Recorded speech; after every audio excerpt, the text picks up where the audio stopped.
start this right now. I have been speaking with Elizabeth about the sensitivity of this recording due to the nature of the material that she will be presenting. And so there will be a form of this meeting that gets transmitted and made available, but due to the sensitivity of the material, it might take slightly more time than previously. But I think I will send you my PowerPoint, and we will check what to keep, what to erase. It's not as much the materials as what I may say about the material that is sensitive. Yeah, but I think, you know, it was very important for me to guarantee that Elizabeth had the space that she felt was needed to also really engage with these topics. I felt like what was most important for us was to have a discussion and to not have to, in kind of an uncensored way, which kind of conversely means that maybe some things will ultimately need to be censored in order for that uncensored conversation to take place. But anyways, this is a discussion that I will be having with Elizabeth afterwards. But so as you see in the top of your screen, we are recording. And yeah, so we're very lucky to be visited and by Elizabeth Anштetт today, who is a colleague of Роберт Ян, who was mentioned a number of weeks ago. And now we've kind of found the perfect opportunity for her to come in. Elizabeth is a researcher in social anthropology at the Centre National de Recherche Scientifique and a director of the Corpses of Mass Violence and Genocide. Elizabeth will be presenting for approximately 45 minutes after Роберт Ян. Роберт Ян last week, as you all know, presented about the ancient, or let's say ancestral history of Jewish architecture and Jewish space. And he got through part 1 and part 2 of that presentation, and he will be kind of concluding that, but also kind of sending off in other directions with a short presentation today. So that will take about 30 minutes. Then Elizabeth will speak, and then we will have a discussion afterwards. So that is it for me. The screens are able to be shared. And so yeah, Роберт Ян, if you'd like to take us away, please do. Okay, so wait a moment. Let me try to share. This is going to be, I'm starting with just a very quick kind of summary of last week, Jewish space from Bereshit to today.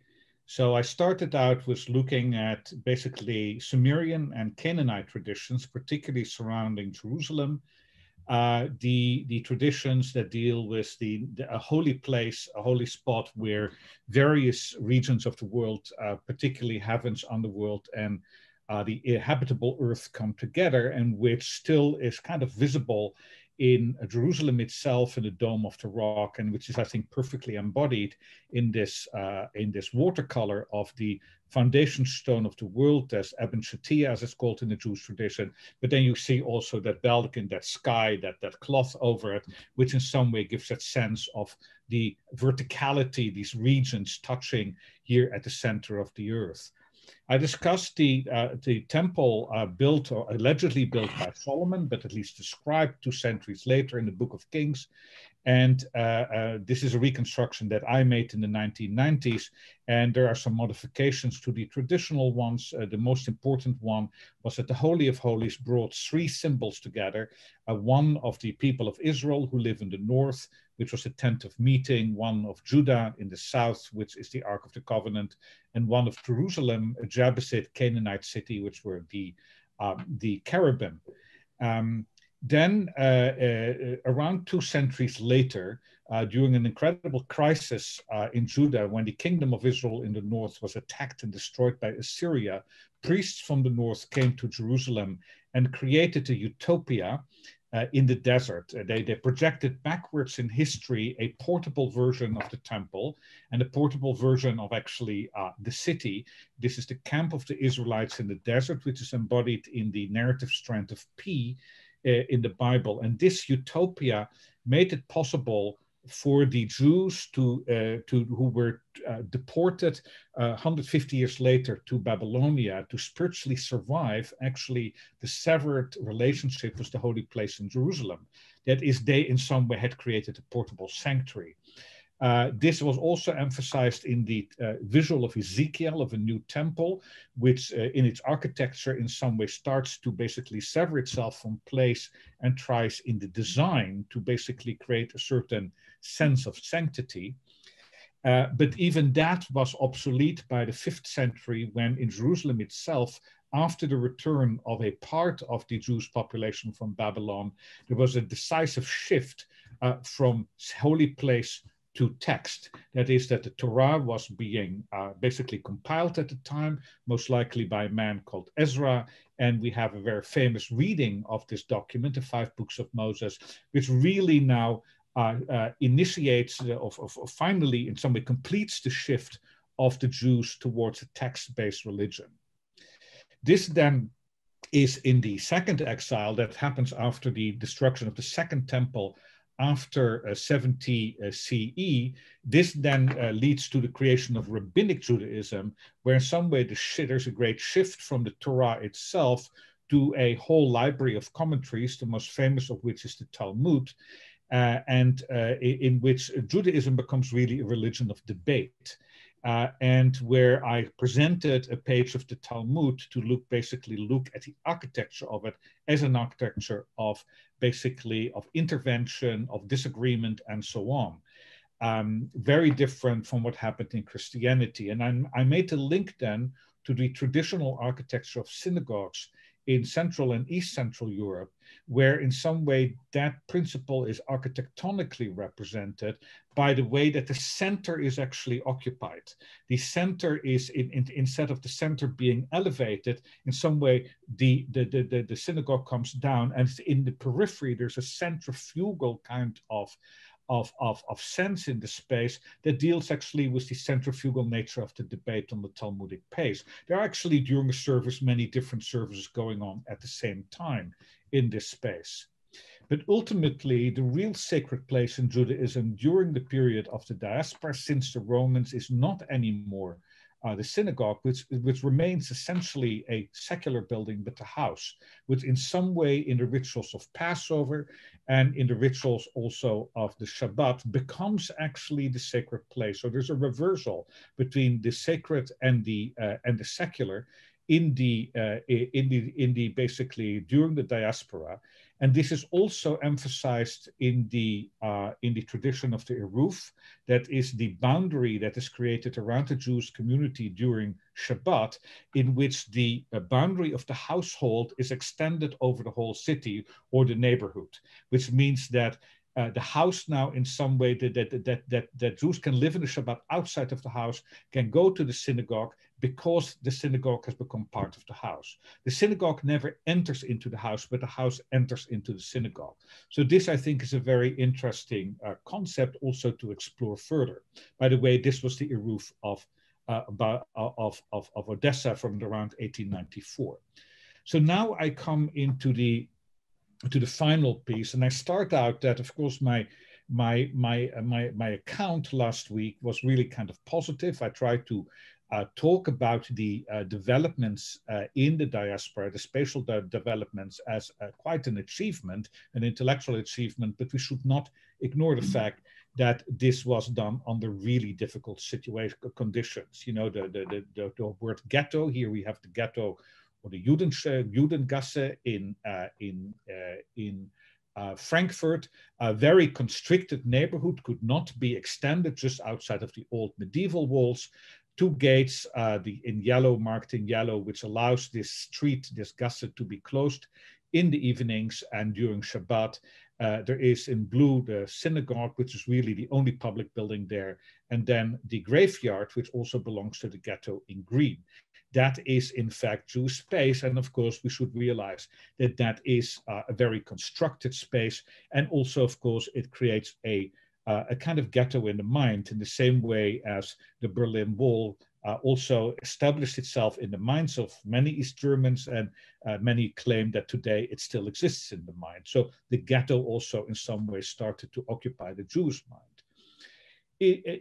In this period, of course, there were always references to other spaces. The first is that there is a reference back towards the Eretz Israel, the Holy Land, the land of origin, but also a land of some future return, never particularly specified, except during the period in the 17th century of the false messiah, Sabbatai Tzvi, when there is indeed a kind of an aliyah towards Palestine happening. But until the mid-late 19th century, this is only a concept. But certainly the ruins of the Temple of Jerusalem remain alive. And very interestingly, the whole concept of the Jews as a survivor people also is, in this case, projected into the temple, because the Western Wall is, in fact, a survivor. It is a survivor of the temple that was destroyed. So in this case, we get a nice merger of the temple and the self-identity of Jews as survivors. Another piece that made Jews kind of unusual amongst other people, of course, is that it's a diaspora community that knows that there are Jewish communities everywhere or elsewhere in the earth. So in the 17th century, Jews in Frankfurt or Jews in Amsterdam or Jews in Saloniki would have known of a Jewish community in New York or New Amsterdam, a Jewish community in Paramaribo and Curacao, Jewish communities in Goa, and so on. So a Jewish community in Baghdad. There would not always have been that much contact between the communities, but there was always a sense of this cosmopolitan kind of scope of the community, and that made it different from, let's say, the Slovak peasants, east of Bratislava, or even Dutch farmers in Groningen. And so this is in some way a strange kind of dichotomy is set up in the Jewish mind. On the one side, there is this ghetto in the mind, and on the other side, this cosmopolitan, large, wide scope, which of course creates the infrastructure for the possibility to trade, especially at a time that courts cannot enforce contracts very well outside of a very relatively small jurisdiction. The trust that exists within, let's call it, a community that sees itself as a big family, means that bills of exchange, securities, and so on can be traded actually relatively easily, which prepares the Jews for the post, let's say, for the 19th century expansion of the economy. Nevertheless, it needs to be recognized that most Jews are very poor, even up to the late 19th century. Here we have an image from Amsterdam by Joseph Israels. I mean, most Jews live a very marginal existence because they really are not allowed in a regular economy, which of course also creates a generally demoralized situation. By the end of the 19th century, for the first time, the world opens up, first in France, then in the countries that are conquered by the French revolutionaries and Napoleon, when Jews finally get some measure of equal status. But immediately that is compensated for by, in some way, and I think this is the tragedy of the 19th century, of course, is by now the Jews being really characterized in the popular press, which emerges exactly at this time, the illustrated popular press. So we have here an image from the 1840s from Germany, physiognomic studies, and these are the Jews as you find them now in Frankfurt. They have, quote unquote, left the ghetto.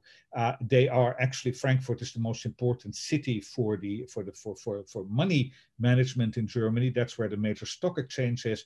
And of course, now the Jews are going to be described as this alien people that is dominating German life. And so exactly at the times that Jews are able to, let's say, leave the ghetto, they are going to be put in a new ghetto, and this is a new ghetto of basically of caricature, and a new ghetto of racial theories that are going to basically put the Jews into a again in another box, and here we have it always quite often actually focuses on seaside resorts, very famously, that, you know, when the seaside resorts start to develop in the middle of the 19th century, the new Jewish middle class goes there, and it's in fact the seaside resorts that then refuse Jews to actually allow them into the hotels.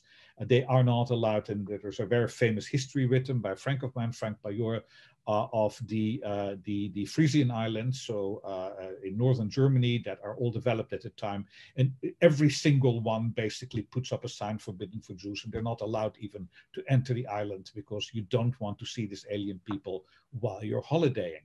So racial theory comes in, and so this is again very debilitating for Jews, as also a new tropes about Jewish conspiracies, global conspiracies, and of course, especially German Jews and English Jews are quite successful in basically using this new kind of this interconnected world to advance themselves, and we get at the same time from Russia ideas about a global conspiracy, originally focused on Freemasons, and then later on Jesuits. The right people, the conservatives, thought that the Freemasons were modernizing the world.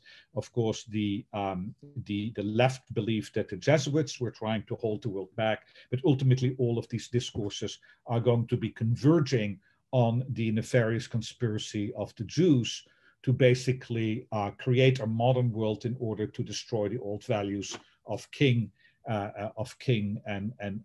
pope, of court and religion.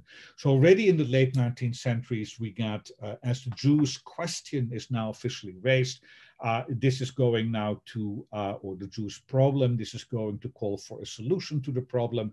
And by the 1885, the first kind of dystopia is pronounced by Paul de Lagarde to ship all the Jews to Madagascar. And this becomes, again, a constant trope. First it's in Germany, then basically picked up in the Polish Republic in 1920 up to 1939. And then from 1939 to 1942, it becomes a German dream. And then in 42, the Madagascar option disappears. So what are the options for Jews? Now, the first one is assimilation, or for that matter, conversion.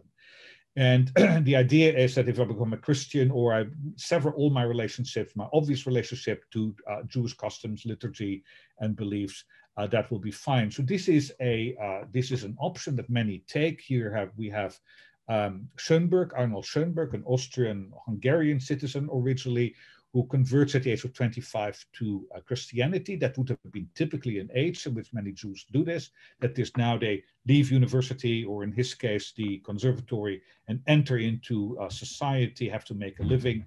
But then, interestingly, in 1933, after he arrives in the United States, and of course a very fateful year, he returns to Judaism. And this is actually something that many have done. The second thing is for Jews to basically pretend that nothing is happening, that in some way the old world still exists. And this is the various Jewish orthodoxies that exist. I mean, the orthodoxies that are really, many of them, 19th century phenomenon. It is, you know, to be an Orthodox Jew in the times of emancipation is very different from being that before emancipation, when basically the Jews were considered to belong to a specific nation that was run by the rabbis and by the community leaders, and there was no choice for you not to be part of that, except by becoming Christian. Now the orthodoxies become religious kind of denominations. And so this is what we see in Williamsburg, New York. You see it in Mea Shearim in Israel and so on. Of course, this was the Judaism that was largely wiped out by the Nazis. The third one is to basically go into emancipatory socialist policies. The Bund, more very important, the Allgemeine Jüdische Arbeiterbund. This would have been for the new emancipatory working class Jews. Of course, we have to remember the Jews came from a very low level of engagement with the official economy in the mid-19th century, and many of them became regular working class people working in textile factories and so on.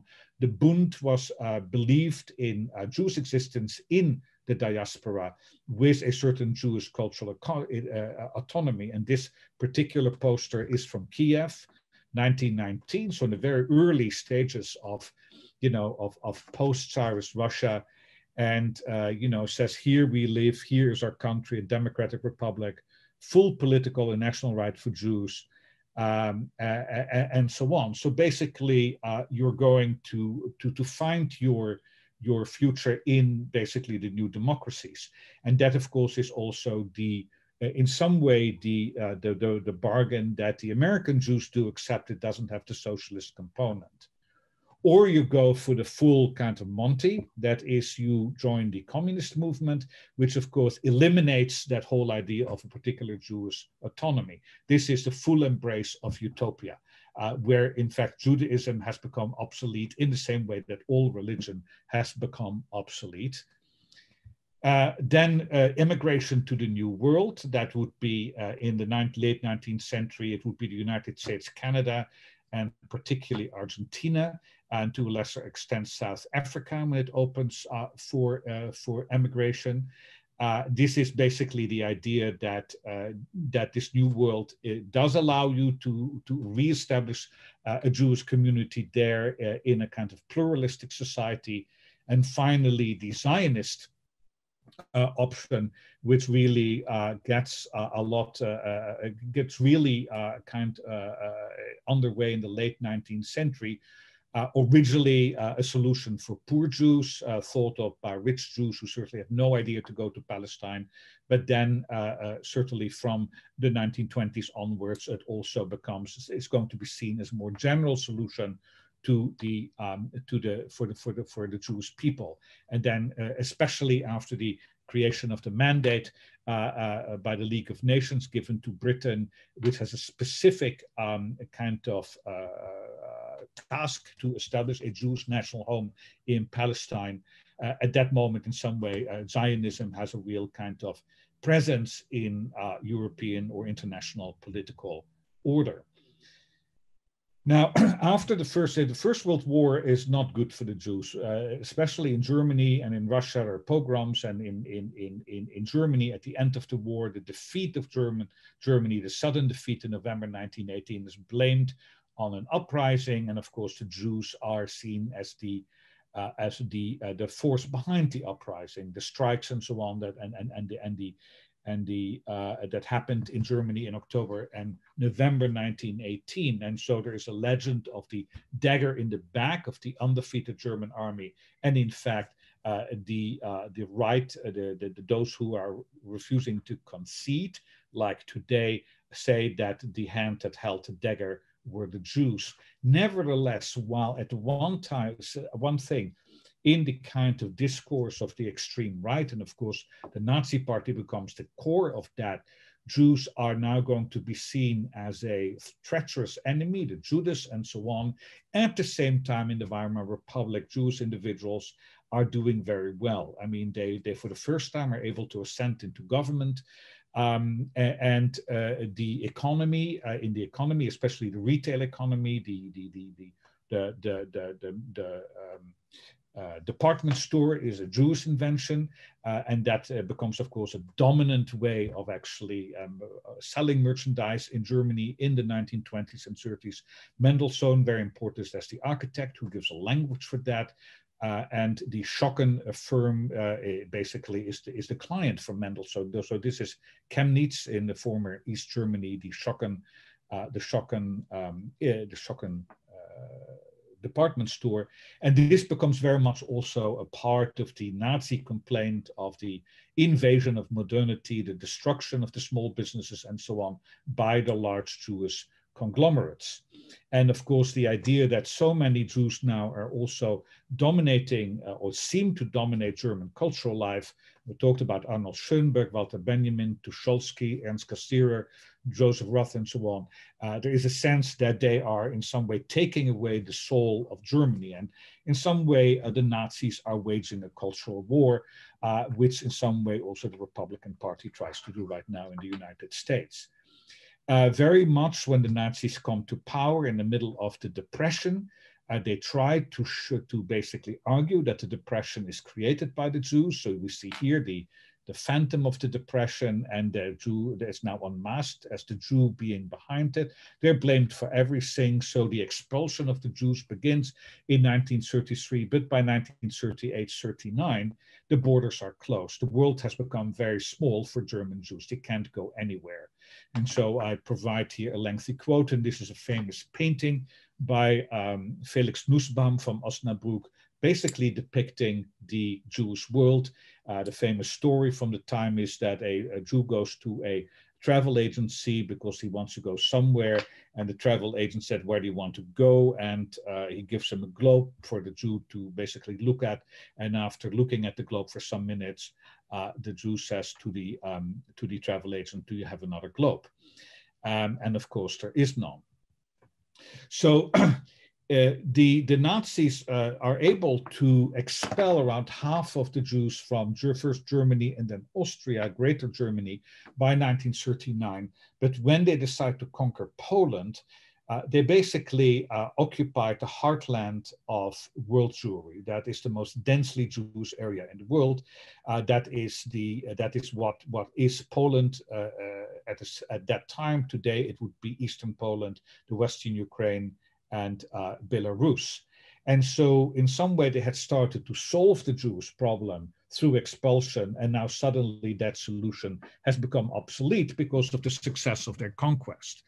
So the Madagascar program is revived. The idea in 1940 by the German Foreign Ministry to expel all of European Jews to Madagascar. So the Germans are thinking now very big, and they basically they started designing plans for that. And in order to basically free the Polish cities from their 2 million Jewish inhabitants, the Germans are creating ghettos in cities. And these are unlike the ghettos that had existed in pre-modern times, closed ghettos, nobody can leave, basically waiting rooms, antechambers. They will turn out to be antechambers for Auschwitz, Treblinka, and so on. But at this time, originally intended as antechambers.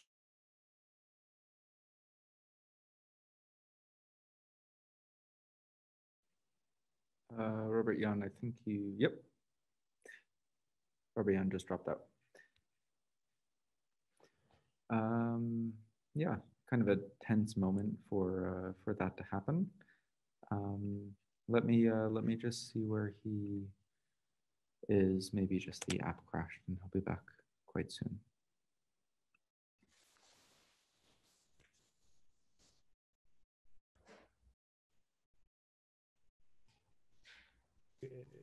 This basically unethical, immoral behavior and conspiracy. Yes? Sorry, you dropped out for about 30 to 60 seconds. Okay, where, at which image? So you're not sharing your screen anymore, but it was still the Madagascar image. But early as that. Sorry? We didn't hear Madagascar. You were saying antechamber for Madagascar and that. Okay. I will get back. I will get back. So basically what happened, and let me again share. So basically what happened is that that these ghettos become holding pens before the Madagascar solution can be realized. And so at this moment, the Nazis are not considering yet a wholesale slaughter of all Jews. Yeah, but the idea, there's an idea of a final solution, but the final solution is a territorial solution to bring all the Jews to Madagascar. But Madagascar cannot be reached because the British Navy controls the oceans. So at that time, the ghettos are also being used to create propaganda. And the propaganda is, these sophisticated Jews who were your nice neighbor, living in middle-class houses, et cetera, et cetera. They're just a version of the ghetto Jews. So they basically try to find Jews with beards, who are studying the Talmud. Then they basically first photograph them in their basically with their beard and their outfit, and then they get a shave and they put them then in a modern suit, and then they photograph them again. And this is the kind of before and after thing to show that in fact the Jew is it hasn't changed. Then we get in June 1941, the invasion of the Soviet Union. And now for the first time, we have a full ideological war, because this is not anymore simply to conquer territory, to settle scores with the Russian government, but this is to destroy the subhuman, to destroy communism. And of course, communism is seen as a Jewish product. And so I give here a quote that none of the rules of war apply anymore. And this in some way then leads also to this idea that the Jews are behind, the ghetto Jews are behind, in this case, the communist regime, behind Stalin, even if Stalin is not a Jew, even if Churchill is not a Jew. And then when America joins the war, it is really the ghetto Jews controlling all of the allies. And at this time, the Germans make their biggest step. That is now for the first time they start massacring Jews at a major scale. So here we have a picture from Vupny in Ukraine. I like this picture a lot because you see actually the film still of basically Jews, women and children who are gathered, and they will be shot within an hour after this photo is taken. So now we have moved into basically genocide. Initially, this is only a genocide of the Jews in the German occupied Soviet Union. They didn't want anymore to have, quote unquote, more Jews. They had already established ghettos. While ghettoization does happen in many cities and towns, the basic policy is one of genocide by bullets, by shooting. And so I'm bringing here into the story for the first time a person very important in the final stretch, Bruno Schulz, a Polish Jew from Drohobych. I presume I don't pronounce this well, who reflects on time and on unique moments in time, and at a certain moment talks about moments in time that become homeless. And for me, these shootings now are these first kind of events. And of course, this is really what Baba Yar is about. Could it be that time is too narrow for all events? And I think that is what we're dealing with. So Baba Yar very much is part of this first phase of now the full genocide. However, and then of course there is this story about Bruno Schulz, which is in Drohobych on the 17th of November 1942. He survives many of the roundups and killings because he becomes the personal pet of a German officer who actually in charge of all the surviving Jews who are quote unquote useful Jews, workers in the town, and he is asked to paint for his son basically murals in the house that he has occupied. But then he is killed when the German who is the owner of Bruno Schulz kills a Jew who's owned by somebody else, by one of his colleagues. The other person takes revenge by killing Landau's Jew, that is Bruno Schulz, and it's a horrifying story. Now, this is the way the Germans are looking at the world in the 1930s. There is this big concentration of Jews in Eastern Europe. They're now dealing with that problem as they progress into the Soviet Union. But also, of course, you see the second big concentration of Jews in North America. And by 1941, there is a very clear discourse in the anti-Semitic imagination that Jews control not only Moscow, but they also control New York and Washington. Until America enters the war, the Jews of Poland were held as hostages. The idea was as long as that America would not enter the war on the side of the Allies, because the Jews in control in New York and Washington wouldn't want to risk the health and well-being of their cousins in Warsaw and Łódź. But once America has entered the war in December 1941, that changes. And on the 11th of December 1941, Hitler gives a speech to the Gauleiter, and he says, now all Jews basically will be finished because they have no value anymore as hostages. So the idea again is the Jew behind the Soviets, behind the Americans and the English, hinter den Feindmächte der Jude. And in order to fight the Jews, all Jews have, all Jews have to be killed, men, women, and children. So now what we get is the creation of the extermination camps, Belzec, Sobibor, Treblinka, and Auschwitz, and the creation of a specialized architecture in the case for gas chambers for the earlier camps and the gas chamber quick crematoria for Auschwitz that are going to be part now of, these are factories of death, to basically bring a final solution, which is not anymore deportation to Madagascar, but murder. And so now we are coming into these spaces. They're really not used for non-Jews, except Roma Sinti in 1944, but typically Poles, Christian Poles would not be sent to the gas chambers. They would, if killed, would be killed in a different way, but very much a space uniquely used for Jews and Roma Sinti. Here we have the undressing room drawn by a survivor, Sonderkommando. And then, of course, the gas chamber, that is a unique place in the history of humankind because there are no witnesses for what happened inside. No person who has been inside the gas chamber during a gassing ever was able to testify about that. So this is a kind of black hole, both in the history of humankind, but also in our imagination. So that means that literature then takes over, and you can read that later if you ever want to look at this again. And then, of course, ultimately, Jewish space in some way ends up in the ovens, and then is going to be ultimately embodied in the smoke that comes from the chimneys.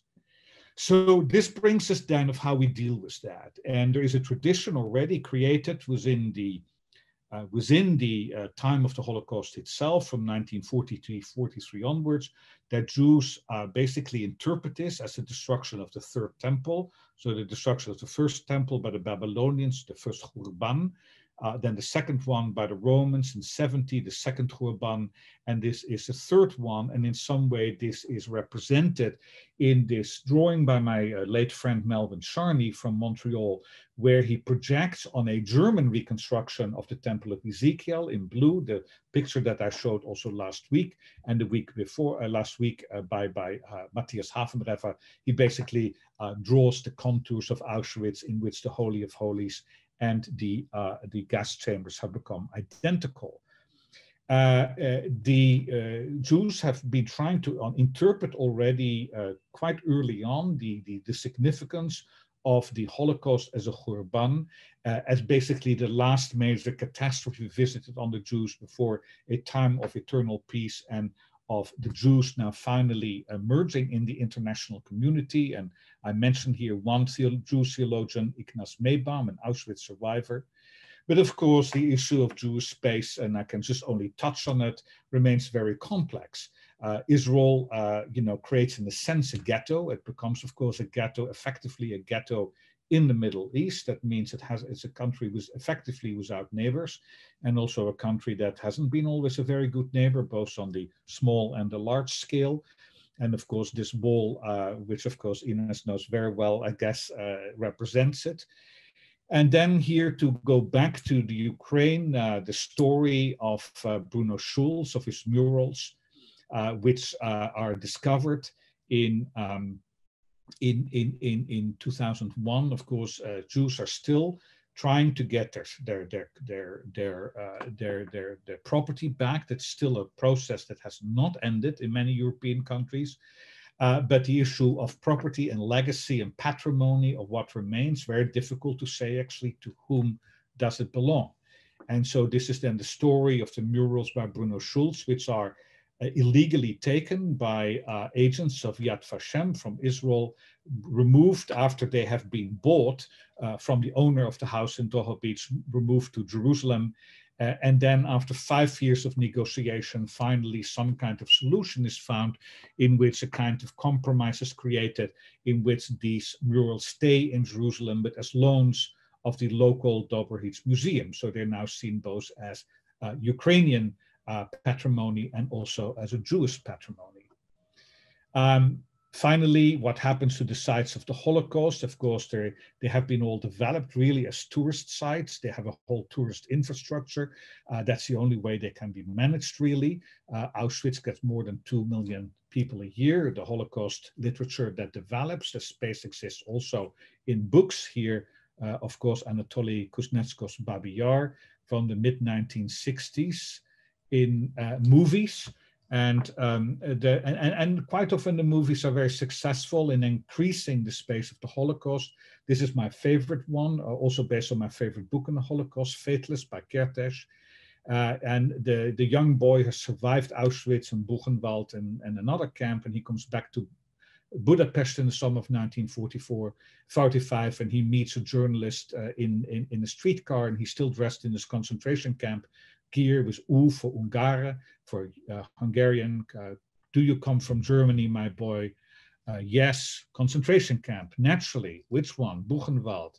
I heard of it. Another of hell circles. Where did they drag you from? Budapest. You must have suffered many dreadful things. Depend on what you call dreadful. I'm sure you were starved and maybe beaten too, naturally. Why do you keep on saying naturally when it's not the slightest form bit natural? It is in a concentration camp. That is true, but the concentration camp itself is not natural. And you see in this conversation, this whole attempt that, we try to use metaphors to describe it. Hell, the concentration camps as hell. There's a whole literature on that. But also this idea that the concentration camps, where do we locate it actually in the space of our world? Where do we locate the concentration camp experience? And the very last thing is that he actually, he had a friend in the camp. And so he at a certain moment knows that now he has to rebuild his life, but he tries to hold on what the actual experience was. And he says, this is in the evening, the sun has a particular color, the streets are a particular color. He remembers Auschwitz with that kind of, that golden glow. And he says, even beside the chimneys and the pause between the torments, there was something similar to happiness. People only ask about the horrors, whereas I should talk about the happiness of the camps next time, if they ask at all, and if I don't forget myself, which I think is a very important observation, because if we want to understand what this experience of the Holocaust is, it's very difficult not to fall into caricature of the thing itself. So I go back to Bruno Schulz then, with his very famous statement that we are, as a culture, we are all basically creating our civilization out of fragments, out of broken pieces. And what I want to say at the end is whatever I have mentioned, it's not a clean kind of movement development. Always the older kind of stages of development remain in place. Yeah. So the Canaanite tradition of the sacred mountain is still alive in Judaism. The Talmud is still alive in Judaism, even if you are secular. And so, and the concentration camps and the shooting pits, all of this in some way becomes a single big kind of puzzle.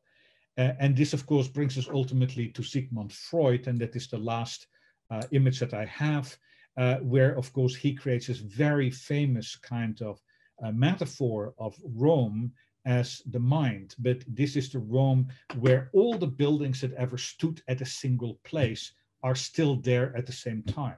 So this is in fact how the mind operates, and this is how the Jewish mind and any other mind operates.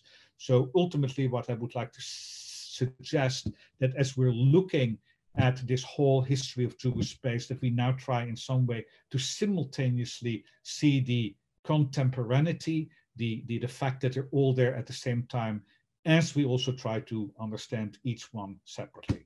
And that's my presentation.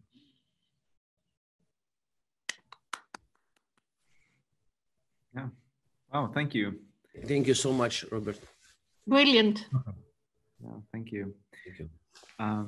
And yeah, so this is, as Robert Yain mentioned, a follow-up to part one of his talk. Elizabeth, I'm sorry that you did not get the chance to see part one. I mean, Robert Yain, thank you for the kind of rejoinder. I'd be happy though to send you the recording of last week's if you'd like to see part one in more detail. With pleasure. Yeah.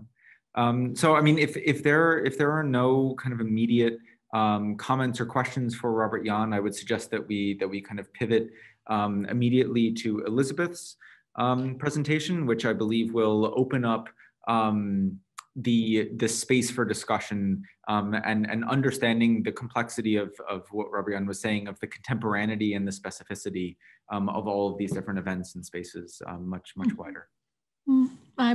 my presentation won't be as erudite as Robert Yain, but I do think that there are some points of connection and some questions that can be raised. Very deep question. I was really moved by the last one. Where do we locate the camp? I think it's the question. What kind of places are these places of mass murder?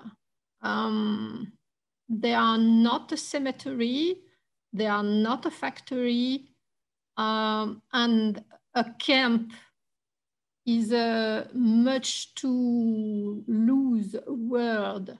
It's we say in French, mot valise. It's I checked the translation. It's a portmanteau. It's a kind of suitcase you can put everything in, a camp. And we have to find, we have to be clear about what kind of definition we give to these places of mass murder. It's really important. I'm going to start my presentation, and I have two disclaimers. One about the fact that I'm super tired and I may do some error. So if I'm not clear, or if you think I might be using a wrong word and my meaning is not clear, just raise your hand and check if I was clear. And the second thing, so first, I do apologize for not speaking English as good as I wished. And the second thing is I'm really, really pleased to be able to do this presentation. First, because I'm seeing Роберт Ян that I haven't seen for ages. And yeah. And the second is more personal. Actually, it's a link to my family background. I'm not Jewish. Well, I think I'm not, but maybe I am. And on my mother's side, my grandmother is born in Ukraine, in a city called Nikolaev. She was caught by the German in 1941 and sent to, and she was supposed to work for German as a young Ukrainian girl. And she cut her thumb with a hammer in order not to be available, not to be excluded, in order to be excluded from the work. So she has been sent to a camp, a prisoner camp in Kaliningrad. At that time, it was Königsberg, where my mother is born in 1944. So in this camp, she met my grandfather, and my mother was born there. So a part of my family story is linked to this part of the Ukrainian history. And I think that it's also why I'm really glad to be able to be a little tiny part of this hugely important project that you are building. So let's start. And oh yeah, I have to, I'm sorry, I'm a zero in all that is technical. So my children taught me that, yeah, I should press the green button. Yep. That's it. And the blue one.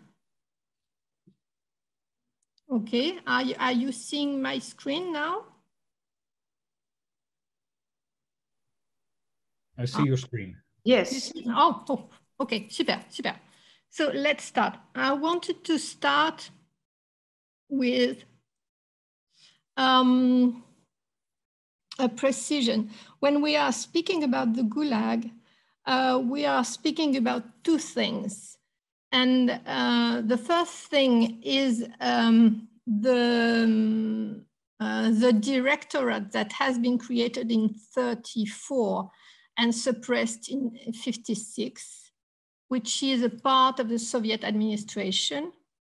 And the second thing is the whole experience, social experience of forced labor and concentration.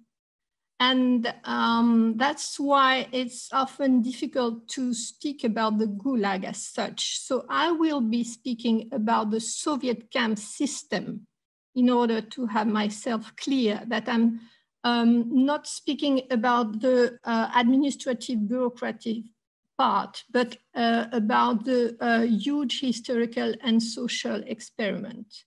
So if you want to start by framing historically things, the very first camp have been created in 1990 as a tool of political control, just in the finishing part of the revolution and in the starting part of the Soviet history. These camps, these first camps, were raised on a twofold model. The first model was the Kunstlager, the model of the war prisoner. And the second model was the one of Katorga, which is a penal colony in the old Tsarist system. And the first Soviet camps were a kind of junction of these two functions, punish for the Katorga and concentrate for the Kunstlager. So these camps expanded. You have to imagine that the Soviet camp system is a kind of living body that increases and then started to decrease.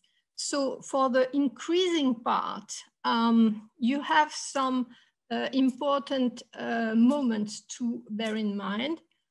One of the first important moments is the creation in the Solovki Island in the far north of a first experimental network of camps that is based on an archipelago.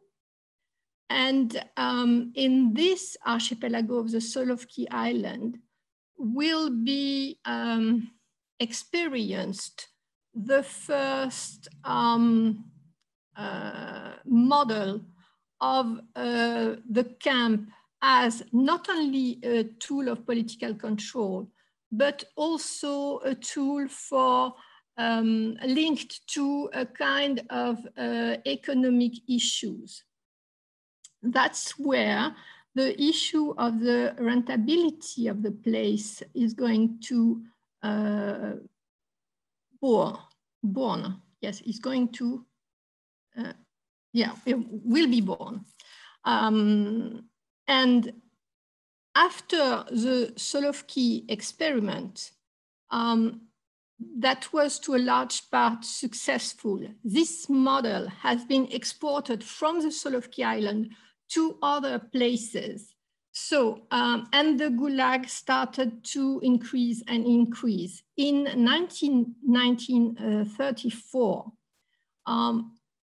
Soviet Union has so many camps that the government decided to create a specific directorate, the Главное управление лагерей. That means that the special directorate for the camp administration. And that's where the name is born, Gulag. And the name which is made to design the directorate is by extension used to design the whole experience. This directorate at the beginning is placed under the authority of the Ministry of Interior, Internal Affairs, which mean the police, until the year 1930. Then the authority of the Gulag is switching to the Ministry of Justice, because the Ministry of Justice had the administration upon the prisons. And then from the year 34 to the year 46, it's switching to the NKVD, to the secret services. And then, oh, I'm sorry, I can't see my own slide, so I have to remove you from, how do I, sorry, I'm trying to adapt, voila, voila. And then after 46, the authority upon the Gulag goes back to the Ministry of Interior. That means that it has always been a matter of state control over the camp, but you have period in which this control is made by the police, the period in which the control is made by the justice, and the period in which the control is made by the secret services, which means a lot of things for the inside life of the camps. During the history of the Gulag, you have periods of high intensity of violence and period of lower intensity of violence. Two periods of high intensity of violence needs to be underlined. The first one is the period of the Great Purges, which is historically the first great peak of violence from 36 to 38. And the second high period of violence is just after the war, between 47 and 50, because you have both two phenomena. The first one is that you have a huge number of people sent to jail, with in the year 1950, the highest number of convicts. And you have also the highest level of violence inside the camp, with a succession of war that are spread inside the camp. I will go back to this war a bit later. And after the death of Stalin, the directorate as such is suppressed, but the camp are not suppressed themselves. Their administration go back to the Ministry of Justice after 58. That means that you have the same places, the same people. They are only changing the color of their uniform. They are only changing the top management, but all the middle management and all the places remain the same. They are just switching from a legal or extrajudicial system to a full judicial system. So the camps are not disappearing. They are becoming a part of the huge system of punishment. The two last important dates to keep in mind are 86, because this is the year where the very last political opponents, the ones that have been jailed during the 70s, are freed. And the last date to bear in mind is 91, is actually the closing of the last camp known as a special camp, where the prisoners were sent only for political reason, and that the camp that is located in the city of Perm in Ural.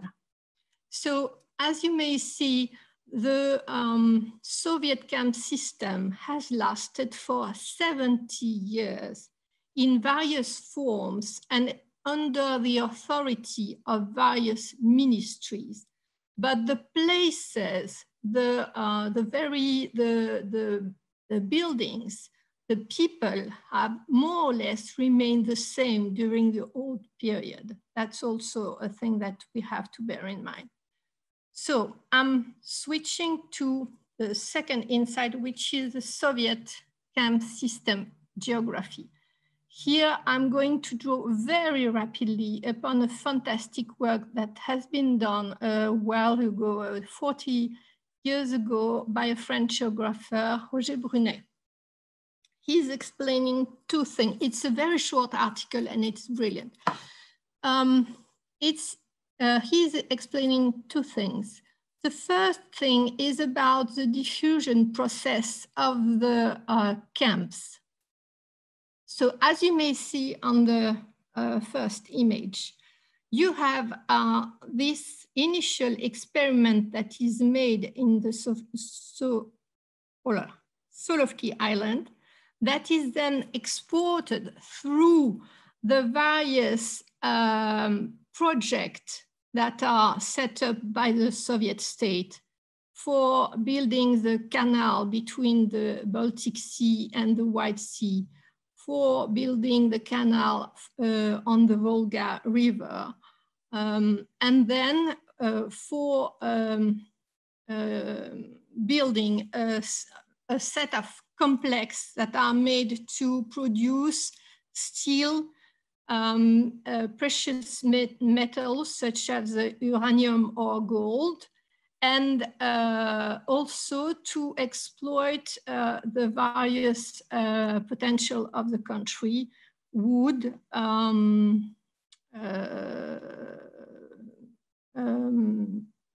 minerai, I don't know the term of coal, and various precious metal. So you have this double diffusion process through the history of the Gulag and through the geography of the Soviet Union.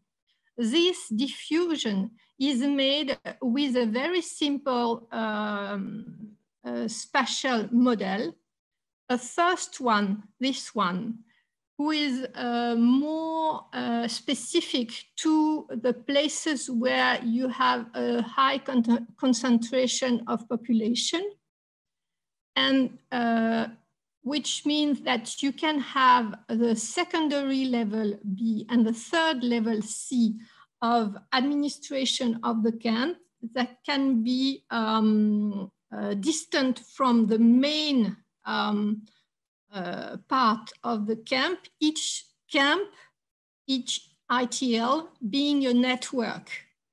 So you have to erase the image of one camp, one place of custody being one single administrative unit.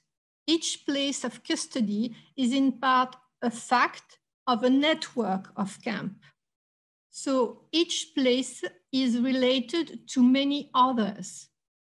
Because it's always a part of a more global network, and because the people, either the convicts themselves or the management, the middle management who is there, are moving from one camp to another. So you have this huge circulation of people between the camps. So this is the first model. The second one is a pioneering model where you have one center, and the more you go in remote area, the more you export a part of the administrative structure you need to have the camp being functional. So you have this kind of forefront that is moving forward. When you see this kind of project that are advancing toward a specific goal, which may be constructing a road or a canal, or having a huge part of the forest being cut. So this is the way it's moving. The second thing, and it's the effect of this progression of the camp, is that we very often have this false image of the camp being in remote areas. Yes, you had camps in remote areas, but as a rule, the camps are where the people lives. That means that this map of the labor camps, the Soviet labor camps, duplicates strictly the map of population of Soviet Union. the more you have people, the more likely you have camps. So you have a huge concentration of camps around the big cities, because the camps are also used as a tool of land development. So you are using the manpower of the camp to have free worker to participate to the development project. So that's a very important thing to bear in mind, because the more you go closer to big cities, the more likely you have a huge experience and a huge history connected to the labor camps. So if I've tried to organize my presentation with the question that you sent me. So I hope to be clear. I'm not sure I'm clear, but if I'm not clear, please again, ask me any question you want. So I've given some special dates. The main days. I've explained how the speciality of the thing, now how it works inside. Actually, the labor camp system is far from being univoque. You have different status of camp, with some camps that are made to relocate people that are displaced. Especially, you have a huge wave of displacement just before the war. Stalin is preparing the war, so he is basically whipping out all the unsure population from the part that are going to that are likely to become the front, the war front. So you have people displaced from Baltic states, from Belarus, from all the parts that are going to be at the forefront of the war with Germany.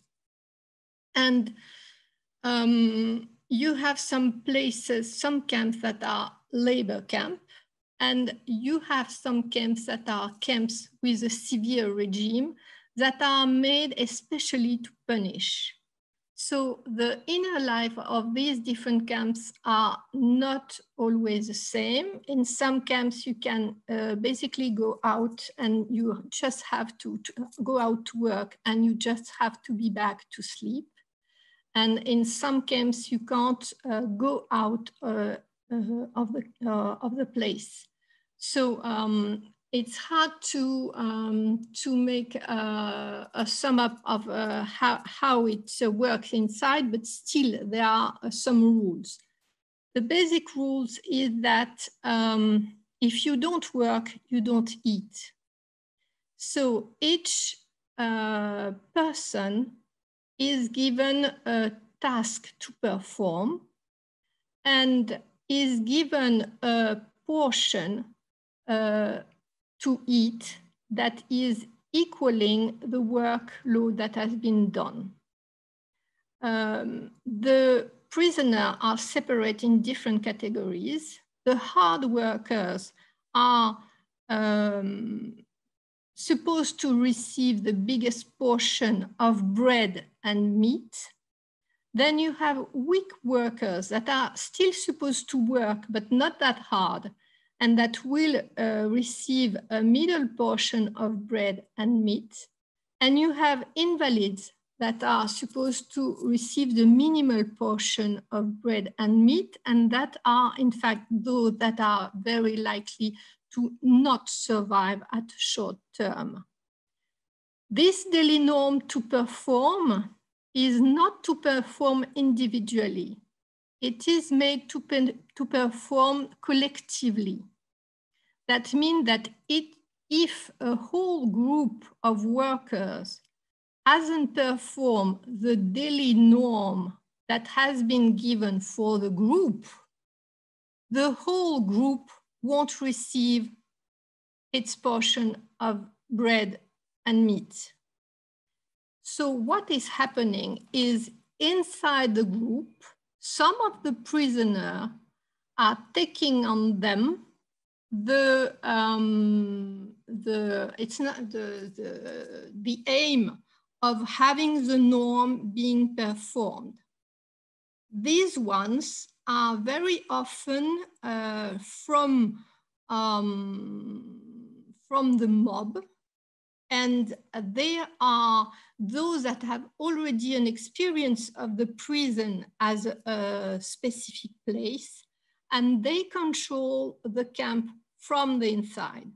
They won't work, but they will have their daily task performed by others and control that the group will have performed the task that needs to be performed daily in order to receive the daily portion of food.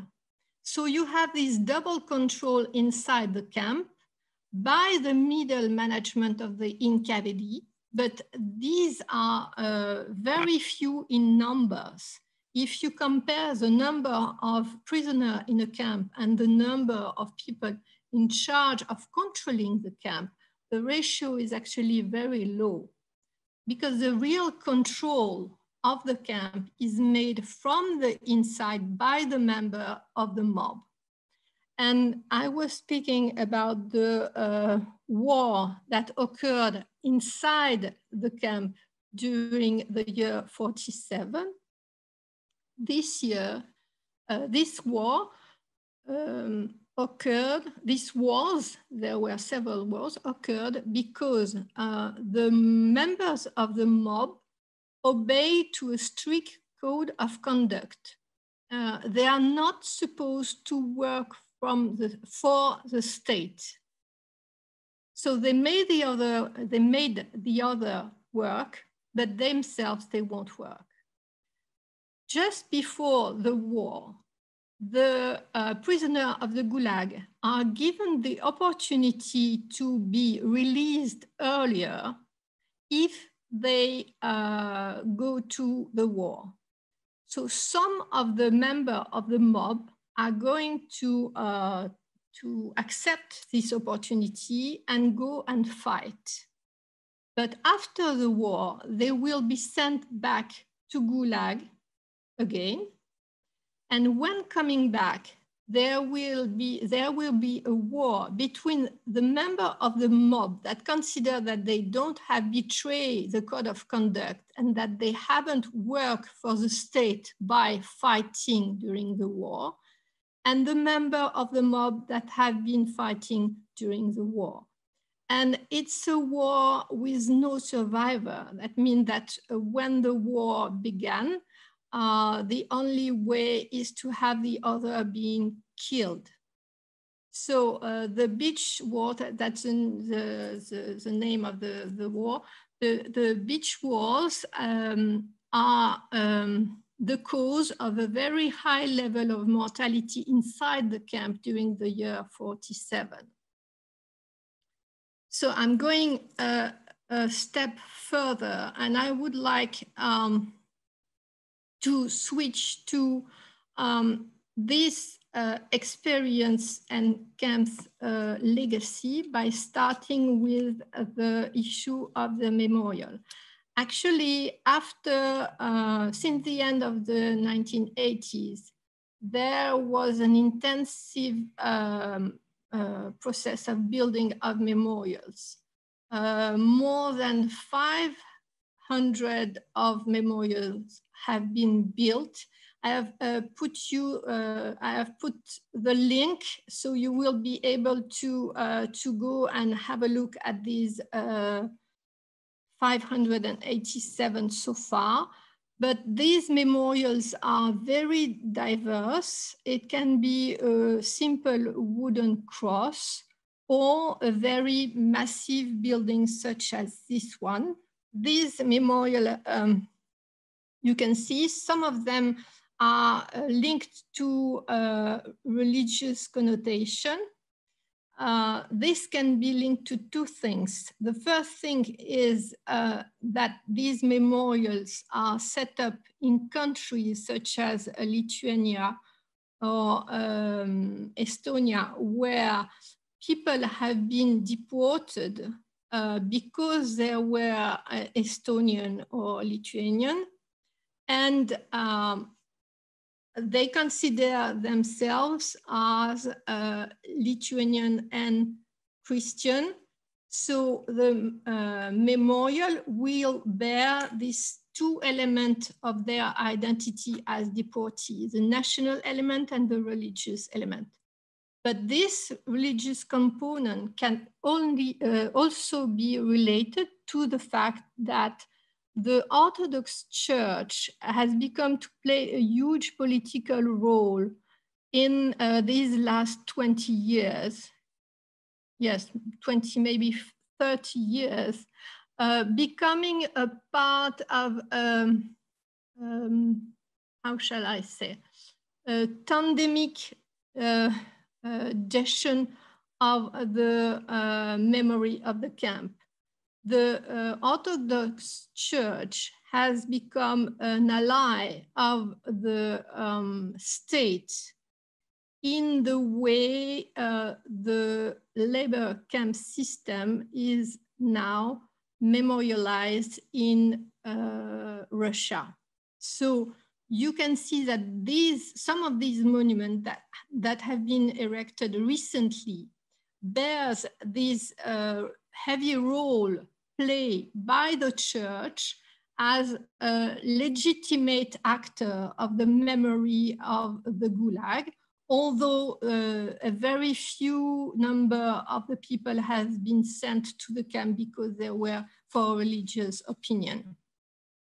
And when you are looking to these more simple memorials, it's more likely that they are very old monuments that were built at the very early, at the very beginning of the years 1990, and they are not bearing any religious component at all, because in this time, the most important was to erect something and mark the place in order the place not to be forbidden.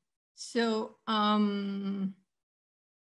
that's the main thing I wanted to say on the issue of memorial, and we can go back to this issue during the Q&A. As for the Soviet camp system museum, you have seen that there are more than 500 memorials. There are only a few dozen of places related to the Soviet camp system museography. Some of these places are museums as such. Some of these places are simply a room or a corner in a museum devoted to something else. So it's not 45 museums on the Gulag. It's 45 places where the Gulag is made to be seen inside the museum. So the main, I have put you the link on the big museum in Moscow, which is a museum devoted as such to the Soviet camp system, and who is that is to this day the biggest one and the richest one. And I have, as you may see, there are also places that are located in a remote region or in foreign country, in former Soviet Union, but now independent country. And these places, you can have a link on the separate website of each place. You can find it through this place, which I recommend you to have a look. because as these museum places have for a very long time been places of contention and political dispute.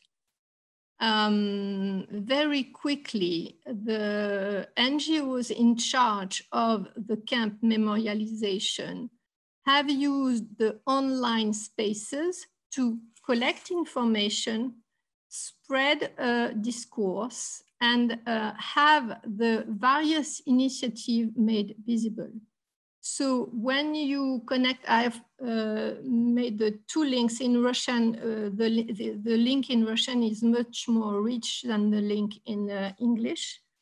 On this virtual museum, you have actually access to much more information than in any real physical place.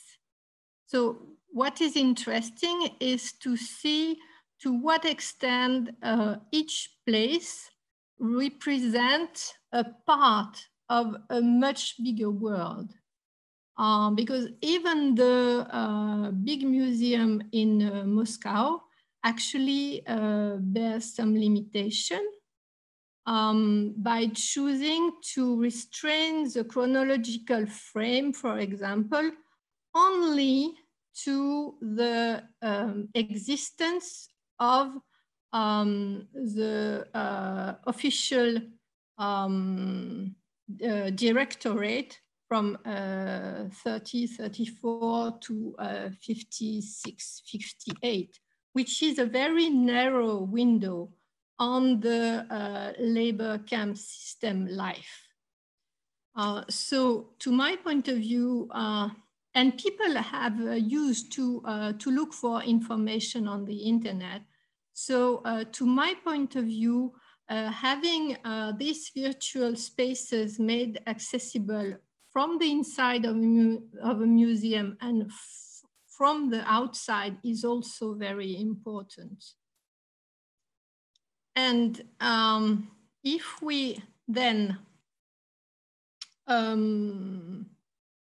sorry, I'm trying to, if we try to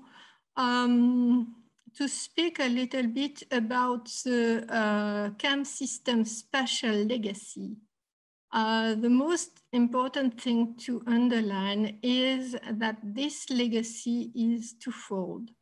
Because when expanding during these 70 years, the camp system has either occupied already existing buildings, keeping or not keeping their initial function, either erected new sustainable buildings in bricks or concrete for internal or external purpose, either erected temporary buildings in wood or built road, canals, and railway in this land use planning function that I was underlining in the first slide.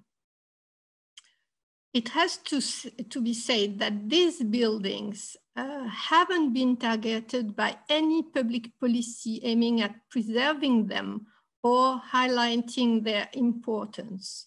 So what is their legacy? The first option is reuse. The biggest part of the Gulag buildings have returned to their initial function or have kept their function. That means that if a building has been built as a prison or as a hospital for the Gulag, after the Gulag has disappeared, the building has remained a prison or a hospital or a factory or an administrative building as such, but simply the use of these places is no more related to the concentration system. In some cases, these buildings are included in cultural heritage programs. And I have put a wonderful example of the Solovki Island that I was mentioning in the first slide as the very places where the Gulag experiment has been modeled. The archipelago has become an object, a UNESCO site of a UNESCO site, and have copied here the description that is given on the site of the UNESCO of this archipelago. There is not even a word about the fact that this archipelago in its life has played a key role in the history of the Gulag. So in some cases, some of these buildings are indeed included in cultural heritage program, but very often these programs simply erase the part of their history which is related to the labor camp.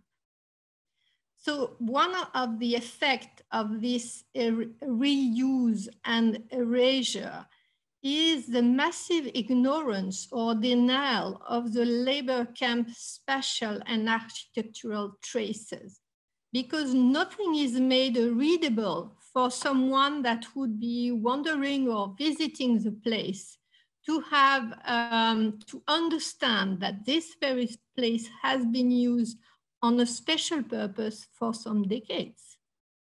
And what is interesting is to counterbalance this tendency of erasure of the labor past of some ordinary building is an initiative that is led by one of the members of Memorial in Moscow,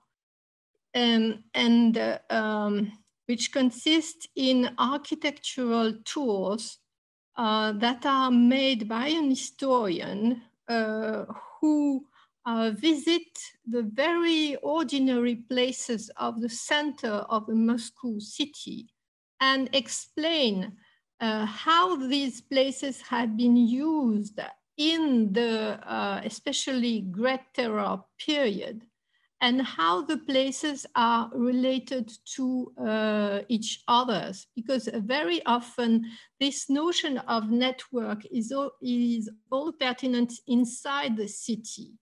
So I was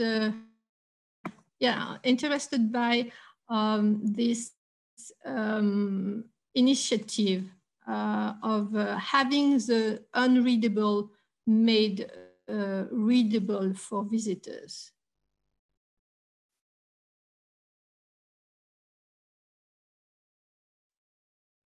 Can you see me? Your video has frozen. Yeah. And I'm not sure defrozen now? Nope, it's still frozen. But the slide that you're still on is Legacy 1 reuse. I'm not sure if your screen is frozen as well. Yeah, my screen is frozen because I've switched to Legacy 2. Okay. Do you want me to deconnect and reconnect? Maybe if you stop sharing your screen and then start again. I don't think you need to leave the room, just if you try. I understand. Alors, okay. I have stopped to share my screen. Mm-hmm. And what is happening now? Nothing. We can't see your. Have you tried sharing your screen again? No, I can. Oh, okay, yeah, try that. It's nothing happened when I press the green button. Huh. Okay. Well, then maybe if you do want to leave the room and then try coming back in. Okay. This is strange. I've never had this happen before. But yeah. Let's see. Okay. So that's the red button, right? Yep. No, alors. I can't quit the room, actually. Now, what happens when you press the red button? Nothing. And if you hit X in the corner?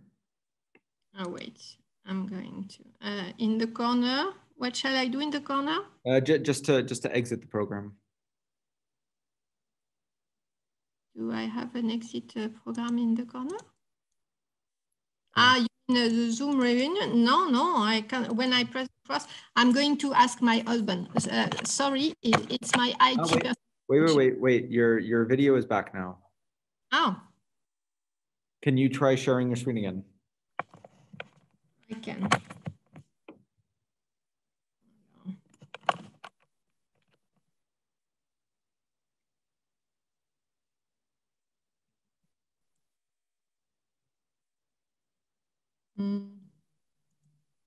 I can't access to the Zoom page.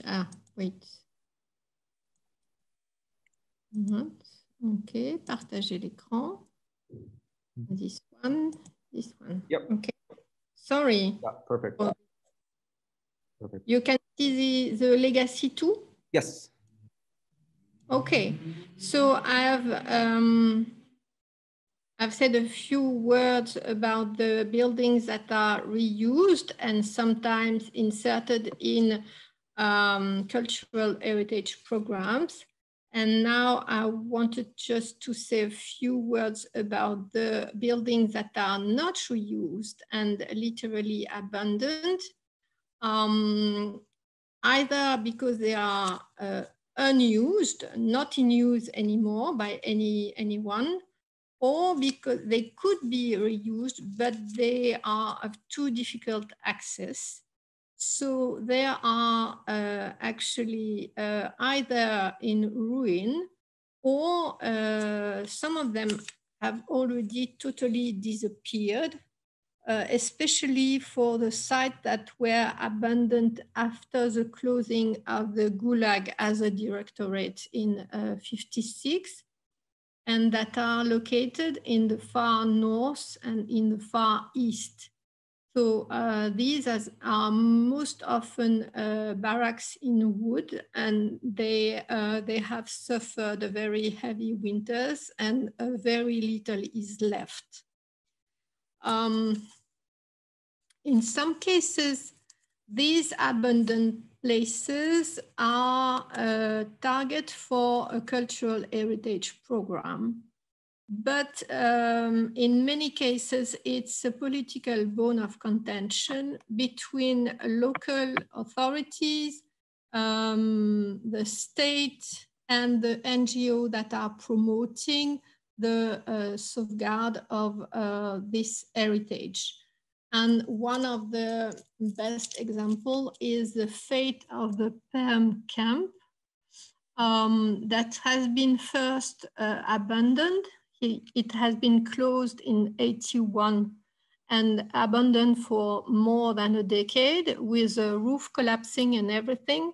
Then a local NGO tried to rehabilitate the place and set up a little museum inside the Pельtом camp, but this place has been subject to a huge political pressure, both locally and nationally, with a counter project being erected not far away, and an interdiction to the initial project to welcome visitors. And this is still a place of dispute and contention, mainly because of the discourse that is displayed. It's not the place itself, it's the discourse that is displayed within the place. And the fact that the responsibility of Stalin and the Stalinist regime in the history of the labor camp, especially, was underlined in the initial museum project. this has become, this issue of the responsibility of Stalin has become a key issue in the dispute about what is supposed to be said about these places. Because one thing that I forget to, no, I will mention it later, yeah.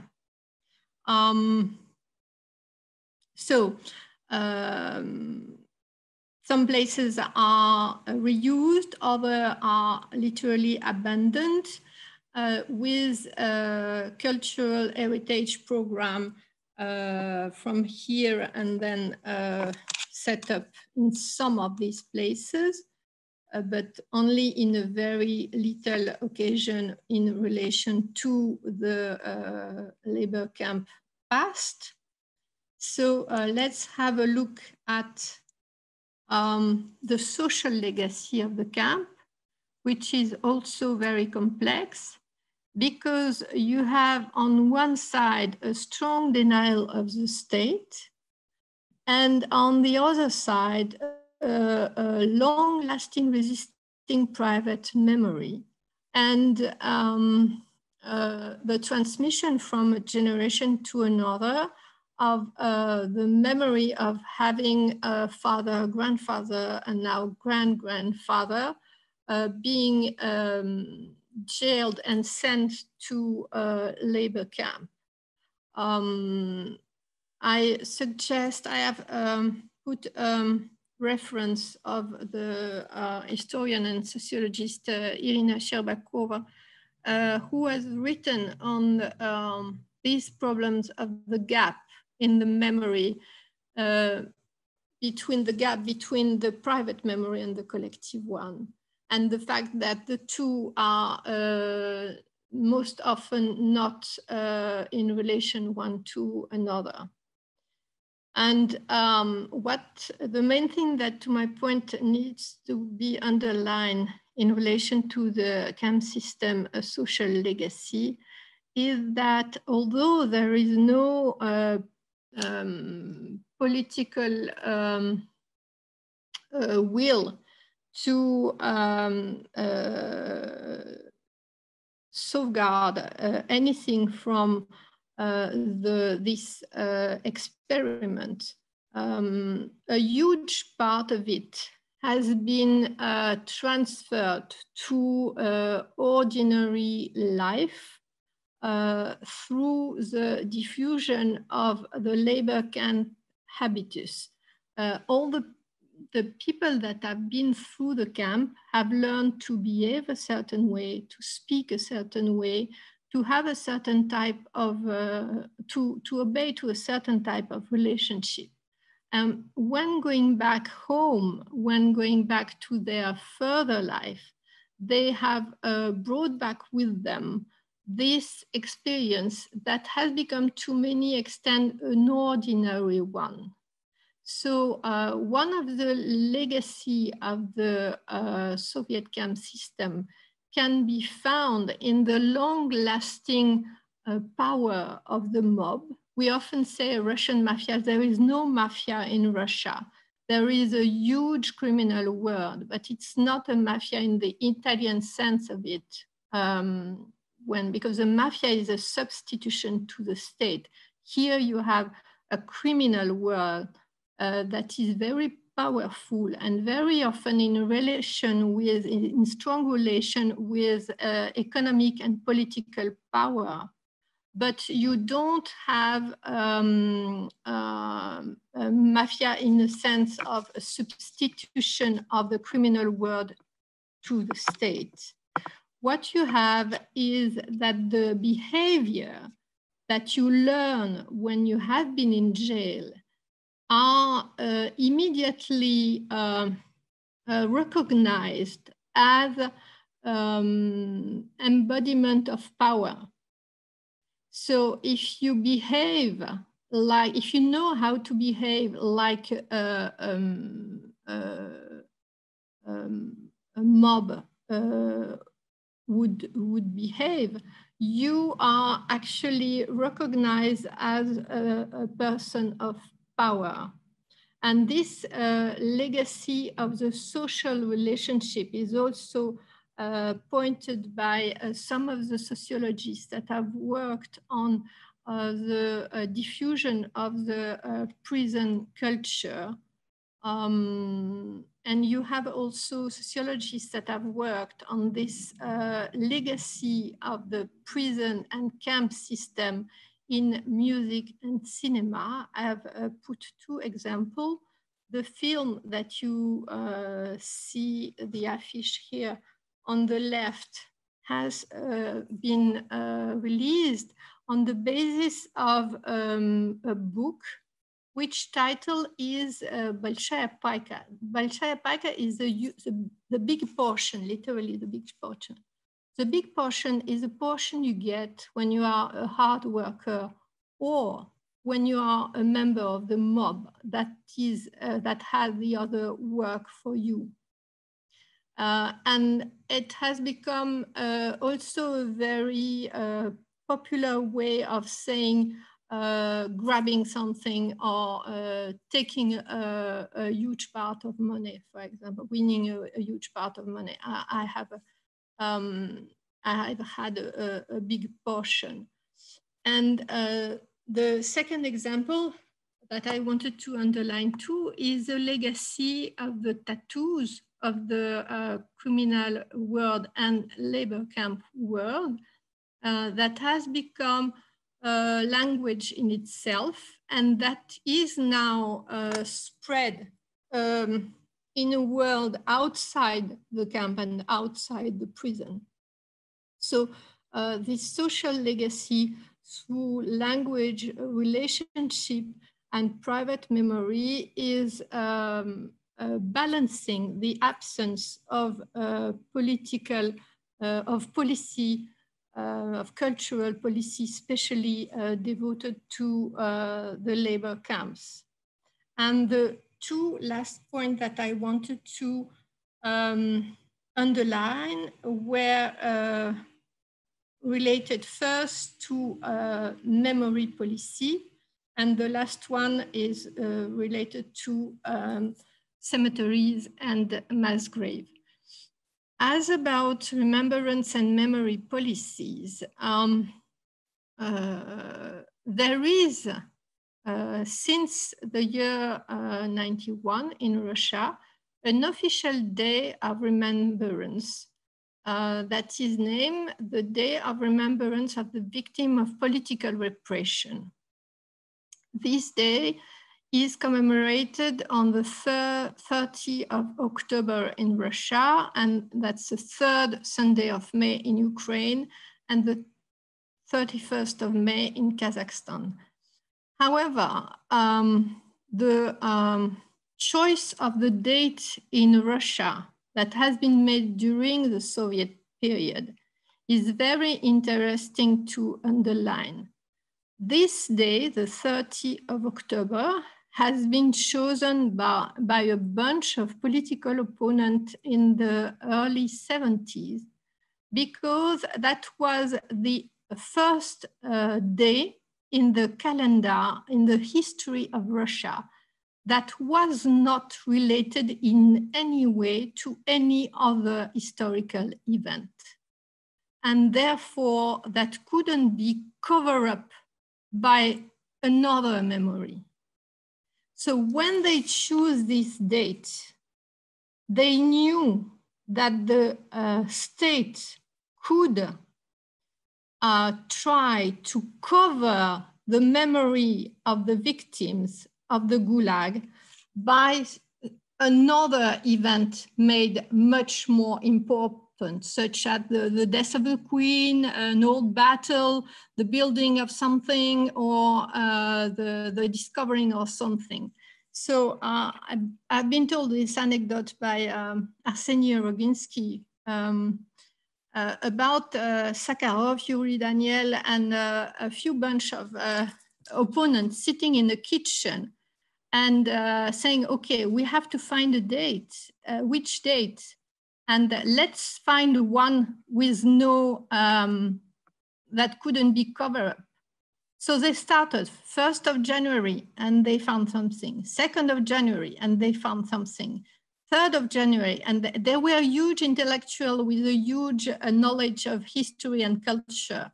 And then they arrived at the 30th of October, and it was the first day with not the day of birth of Dostoevsky, not the day of death of Mussorgsky, not any battle. So they decided to choose this day precisely because it couldn't be covered by another historical event. However, the state is very powerful. So once this date has been made official, the Russian government has deployed a lot of effort to try to steal the cover to the official celebration of this date. So now you have demonstration and counter demonstration made on the eve of the 30th of October. That means that you have the official celebration of the Day of Remembrance of the Victim on the 30th and unofficial remembrance, celebration of the Day of Remembrance of the Victim on the 29th. With, since 2007, the very interesting initiative that is called the Return of the Names, that is occurring in Moscow and now 30 other towns in Russia, to name the people that have been shot during the Great Purges. So it's a very simple, a very efficient list of the names that is read from the morning to the evening every year on the same day. They haven't even finished to read the name of the Moscow region since 13 years. And what is interesting is during this celebration, anybody can come, stay in line, queue, grab a sheet, a piece of sheet with basically 20 names, and you read the names with family, name, date of birth, profession, and a date when the person has been shot. And then comes someone else that is reading 10 more names, and then someone else. And this very simple initiative is very effective because you can basically see people popping up from nowhere, coming with their bike, or coming out from the nearest metro station, and they just come, stay in line, queue, read their part and go. And more than several hundreds of people are queuing every year to participate to this event that has duplicated in many cities this way, which to my point of view is a very effective way to show that people still remember, because many of them at the end of their sheet are adding the name of one or two persons from their family, saying, and I wanted to add the name of my grandfather who was born, or whom I don't even know the date of the birth, but I know that he has been sent to labor camp and he has died there. And these very efficient small bits of memories that are woven inside of a more global event are very interesting to follow up. I'm very long, I'm sorry, I have spoken a lot. I wanted to finish on the issue of cemetery and mass grave, because your project is connected to a specific type of violence, which is the mass annihilation of people, which is also one of the characteristics of the Soviet camp system. In the Soviet case, what is important to underline is that the people that were dying in the Gulag were not returned to their family. So the system in itself was made to re-educate. If you die during your time of custody, you failed in being re-educated. So your body, your dead body was not given back to your family. It belongs to the state. And these bodies were rid of in various ways in the surroundings of the camp. And if you go back to my initial slide, that means that where you have the camps, you have the mass graves. So this connection of having the violence expressed in the part of the country which are the more populated is very important to bear in mind. The fact is that we don't have a lot of information about how the dead bodies were dealt for various reasons. The archives are very rich to document all kinds of aspects of the Gulag, but they are very poor to document this part of the functionment of the labor camp system. We know that some of the places were funerary spaces as such with graves marked, but most often these graves were the graves of the, I forgot the name, the guardians, the one that were in charge of taking care of the prisoners. When prisoners were dying, more often they were either thrown in pits or thrown in mass graves that were excavated with explosives to go quicker, because it takes a lot of time to shovel and to dig a ditch. So the quickest thing is to use ammonia, which is an explosive that is used also when you are digging coal mines. And the dead bodies were then thrown in these holes and recovered by the earth. The only documents that we have are drawings that were made by one of the guardian that has made all his career in the prison system, first labor camp and then prison system, that has documented this part of his work. And if we bear in mind the number of victims, that's more or less 4 million people, including 800,000 executed during the Great Purges. So shot in a very short amount of time in a very localized places, with a common pattern of reuse of mass grave sites, especially when sites have been used during the 30s. What can be said, and that will be my conclusion, is that exhumations and reburials represent probably a huge, long-lasting process to become a kind of routine in former USSR. And I will finish there.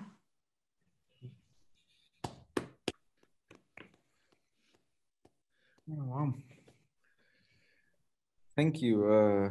Yeah, thank you very much, Elizabeth. That was a very powerful, very heavy presentation I think, you know, there were a number of very kind of striking issues that you brought up. The complete kind of erasure of the mass graves, the reuse of the structures I found was particularly disturbing.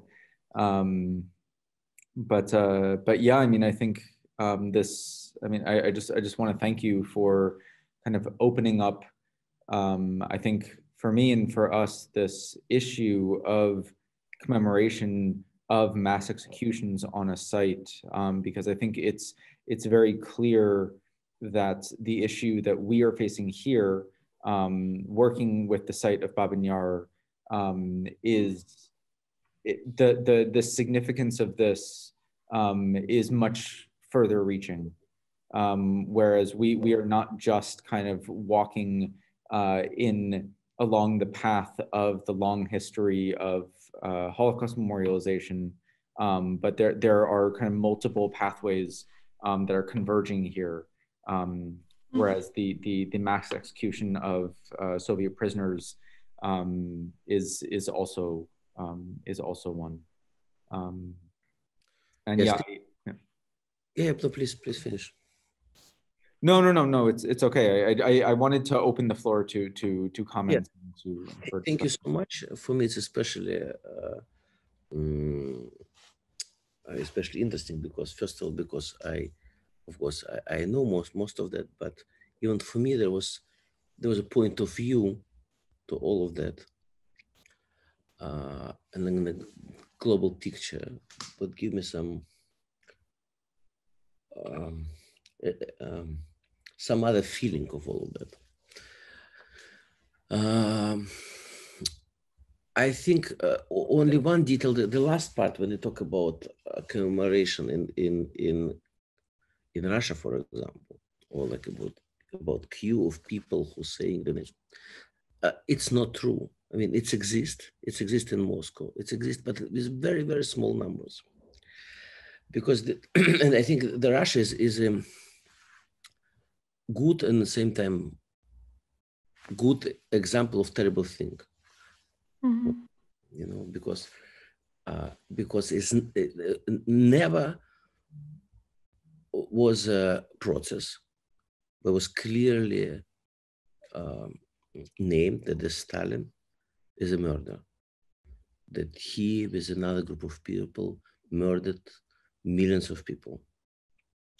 It was never clear pronounced. That's why now in the Putin time, especially last years, we have this move that Stalin, of course, he did a lot of mistakes, but at the same time, he was a great manager, built such a strong country, and so on, and so on, and so on. And this fact that history, you know, it's have double position, all the things that is not, everything is not so simple. Mm-hmm. Yes, it was, but, you know, we should understand what's happening around. And so, result just happened a couple of months ago when Russia was official position of Russia that Baltic countries was not, it was no, how to call it, annexation, yes, of the countries. It was they really wanted to be part of USSR. The same happened with Poland. Poland wanted to be part of Nazi Germany, wanted to be part of USSR, and even part of Molotov-Ribbentrop it is a part of clever politic of Russia and so on. There is a lot of games around that now, and for me, like for the person who was born in Soviet Russia and grew up in Soviet Russia, I finished school when USSR still exists, and many members of my family spent time in concentration camps, in the jail, and also friends of my family, and so on and so on. And for me, this kind of shift, which happened twice, couple of times, of course, it's a strange feeling because you know, like all Soviet country was 99% love Communist Party and hate Andrei Sakharov, for example, and hundreds of thousands. Then, couple of years later, everyone against Communist Party, hundreds of thousands of people go to Sakharov funerals. Then another 5 years later, something else. Now we have big square. It's called Sakharov Square. What kind of information there? Sakharov, great scientist, author of HO bomb. That's the information. That's why I have a square. Can you imagine? It's like everything is, and for me, one of the reasons why it's the process, and also there is no proper museum. It exists. I'm not sure the museum is the only, the museum is important, but I think that spreading a counter narrative inside the city and having these architectural tools that explain to people that what you see on the wall is only a little part of the story, and that Sakharov is not only a great scientist. And I think that it's important to have the discourse that is built inside the museum go outside. Otherwise, you can only discuss with the people that have already that are showing an interest to enter a museum.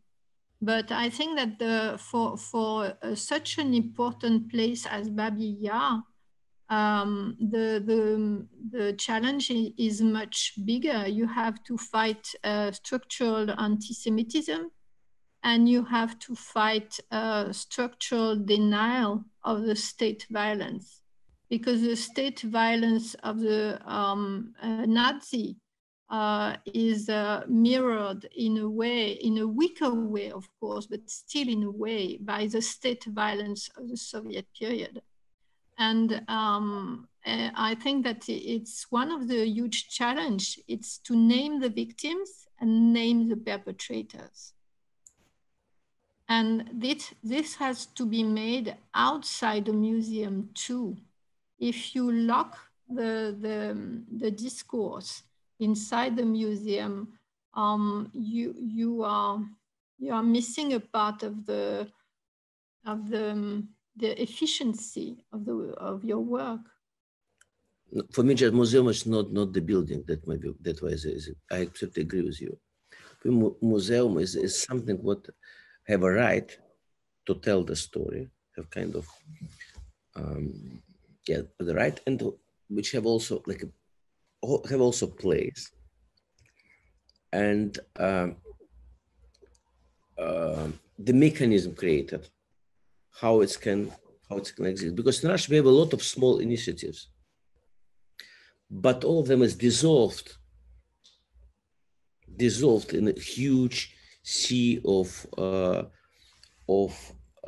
this mix of criminal, bureaucrat, communist, because most of our leaders, it's ex-communists. And we should remember that the Russian president is a KGB guy. Yeah.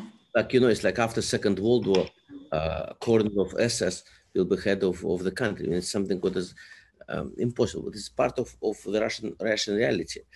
And for me, especially, because like many years I don't live in Russia, but coming from time to time. That's why if you're coming from time to time, you see this kind of changes. You see what's happening with the people. There was never systematic decision from the state or from strong, big private group of people who's ready to invest money and to make something serious about this hell. 80 years this hell exists in Russia. 80 from 1917. It was huge time, and I think it's the big difference here in general with Holocaust, and especially in this case, because we're in a time where technology gives us possibility to spread information differently. and to do it also in a way that you can feel it, you can participate in it, that it's not just something, just information, where you can do, where you can do in a country which just set up. It's a very young country, less than 30 years old, Ukraine. And this country is partly is ex-Poland, the Western Ukraine. Partly it's part of the country was raped through artificial hunger, with all this mix of people who came there, who was moved from Stalin's. The country which went through Second World War for many, and the question is how we can work. That's why the idea was it's Babin Yar. Yes, it's the place, but we're talking about Holocaust in Eastern Europe. And we're trying to find a way to talk about it and to activate people who just the people, activate them to be, to build this thing together. And of course, it's hugely important that exists this group of important and powerful people who's on supervisory board, very rich donors, and for all of them, it's personal thing. And current government, president and government, for them, so far, this, we know, it's also personal thing. It's a unique chance now, and it's kind of window. In Russia, this window was open and then was closed, and nothing happened. Very rapidly, yeah, I do agree. You know, and now people, and now because it's a time now it's and then it was another 20 years which was spent to build up back this kind of fundamental belief in powerful great empire, but it's another problem, and in this kind of now in the time of all these historical wars, what kind of point of view is more important to the story? I think is a possibility to talk about human nature in general, and human nature in a special, of course, in very special situation, because there's people who was killed there. They also spent before that 20 years in USSR. Most of them, and it's another story. In the communal, what was communal flats, what was another fear, repression, and how, and of course it's very complex story. But the question is how we can, what kind of language can exist and what kind of steps. And I notice it's something about many different steps in different directions. It's like, how it's called, this insect which have many legs, 40 legs. Mm-hmm.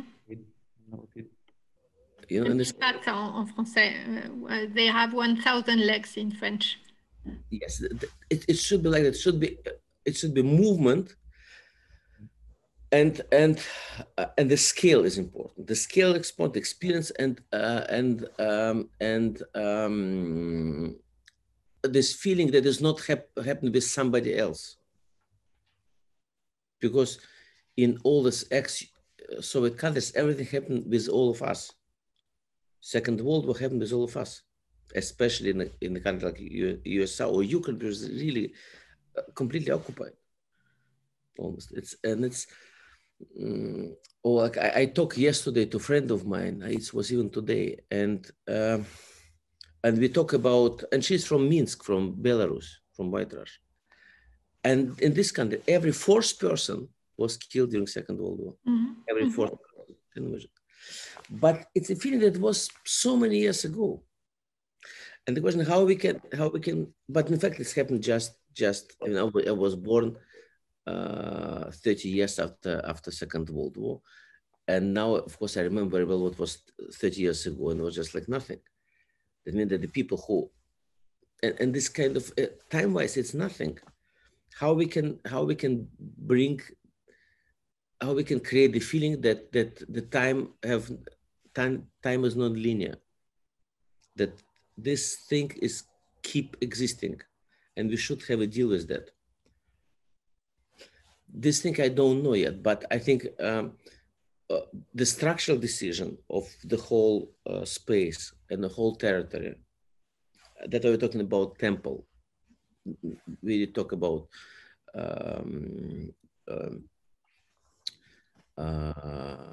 Judaism and Jews and sacral space in Judaism, but there's other sacral spaces what we also want to learn about. But it's something about kind of journey inside sacral non-religious space. It's non-religious temple where people want to come because they want to feel something. And this temple have a physical presence, have online presence, and I'm 100% agree, it should exist in different places. It's like something small or something big, but you should have like a structure around the whole country, at least. I absolutely agree with that, and thank you that you talk about this, because it's hugely important. Thank you for your great presentation, Robert. Thank you, of course, for another big overview, and it was such interesting now combination. So yeah, can I ask you, or can I maybe follow up on your question? I know Robert Yain has his hand raised, so I want to give him the mic after this. But I mean, I think that it's a very important thing that you're saying, and also that Elizabeth is saying, right, where it's not just about the museum, that there also are so many different ways to actually get this information out there. I think, you know, the websites of the Gulag Museum, I think, are also very important to recognize that actually the best way to get all of this material out there might not be to actually put it in a building. But yet there still is the site, and there's actually something more important that needs to take place on the site. And because the site is the way that you can actually kind of reach and ground a public around this. And so, you know, I personally, I was quite impressed by this kind of the recovery of the names, this idea, not necessarily in terms of maybe how successful it is in Russia today, but I think that this is kind of a distributed model. It's also a very participatory model. And I think that, you know, that this could also be quite an interesting model to maybe think through, you know, what could be done here. Maybe it's not pronouncing a name, but maybe it's, you know, laying a brick, right? Or not necessarily in a structure, but, you know, just that it's this kind of like organic kind of pile that, and you know, that it's like one for each person, right? Who knows? But I think that this kind of participatory element, and also what's kind of nice about the participatory element is that it also makes it personal. It gives it a personal scale where it can grow in mass when people come together, but that it still exists on the individual level, that also travels with people wherever they go. That's what the Holocaust Memorial Museum in Washington does. When you enter the museum, each ticket is printed with on the reverse side with the image and the biography of someone. And you enter the museum with the identity of someone. And you are supposed to stick to the identity of the person you have been given, but it's a tricky, actually the personalization is, it's a tricky thing, because one of my colleagues told me that when he was visiting the Holocaust Memorial Museum in Washington, he was doing the visit with an usual United States family, so daddy, mommy, and 2 children. And you know, you are walking the same rhythm. So when you enter a museum, basically you are entering at the same moment that a group of people, and you are going to have them all along. And so he actually found these persons at the way out. And he heard the father say to his children, you know, that's what happened to those who don't believe in our Lord Jesus Christ. Which means that the experience, the museographical experience, has been a huge failure and doesn't give this man an opportunity to change his view on his world. And I think that the challenge of such a place like Babin Yar Museum is not to convince the people that are already convinced, but to convince the people that are not. And or the people who do not know about what happened there and that will know something more accurate. So I think that any strategy is good to think about, but very often a strategy may have a side effect. Yeah, Marina, sorry, can I pass the mic to Robert Yawn? He's had his hand raised for a very long time.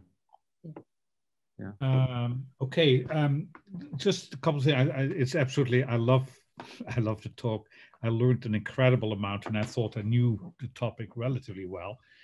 I just would like to put some markers, it's some boys, and we can come back to that later. The first one is UNESCO. The problem, so UNESCO has become in some way the gold standard of, you apply as a country for recognition of a certain site as a UNESCO protected site. And once you've achieved that, there is, WISIT comes, you don't get money, but WISIT becomes much easier to get support. Many hurdles are already crossed in getting money and so on. The big problem with the UNESCO designation is that, with the exception of Auschwitz, which got it in 1979, it cannot actually be given as a matter of its internal rules to sites of severe human rights violations, massacres, and so on. So which means that we're working in a system in which the brand, the UNESCO brand, in fact doesn't help us. In fact, it works against us, because none of the sites that we would like to recognize as being very important to understand human civilization, in this case, the failure of human civilization, or the shadow side of civilization, is not branded. And I think that there needs to be some kind of work to be done at the UN level here with UNESCO to create a kind of, either to include, to increase the, let's call it the bandwidth of what UNESCO can actually recognize, or to have a second kind of recognition. And I think some people, there are some networks at play. One of them is called the Terrascape project, which is now finished, European project, which might help us there. The second one is the whole names issue. My experience in the field, going back, in some way, because I teach architecture, we all know teaching architecture, we earned it. Maya Lin is, is the first big name memorial that has become really kind of, again, a standard for what can be done. Now, of course, Hitler tried to do the same thing in Berlin, in Germania, where the big triumphal arch was going to include all the names of the 2 million soldiers who had died in the First World War. My experience with names is that it only is going to be successful when it crosses a certain threshold of completeness. We had in Auschwitz in early 1990s, and Jonathan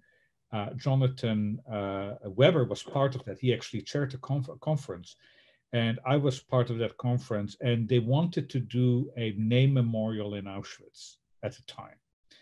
And it just was at the time that the official number of victims in Auschwitz had gone down from 4 million, which was the Soviet number in 1945, to 1.1 million. That's people who died in Auschwitz or murdered in Auschwitz. But the problem was that the number of names that we had was at that time, I think, 250,000 of that million, 1.1 million.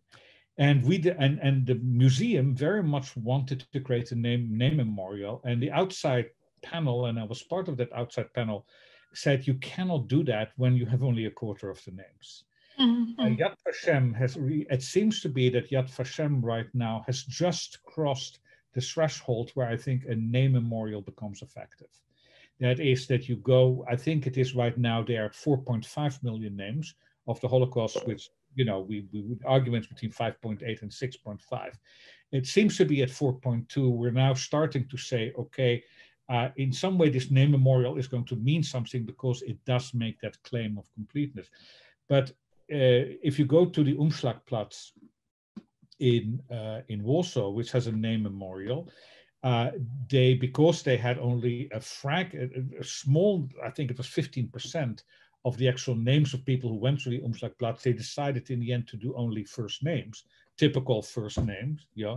And that, of course, doesn't work at all. I mean, I find it every time that you come there, it is this incredible letdown because it doesn't have the precision. And of course, the reason that Maya Lind's memorial worked well is that from the very beginning, one had the certainty that 99.9% of all the names were actually on the memorial because the American military actually keeps a good record of who dies.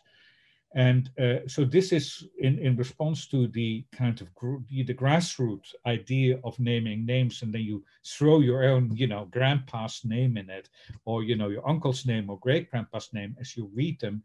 I think one needs to have actually, in order for this to have any lasting value, need to create actually incredibly good database structure.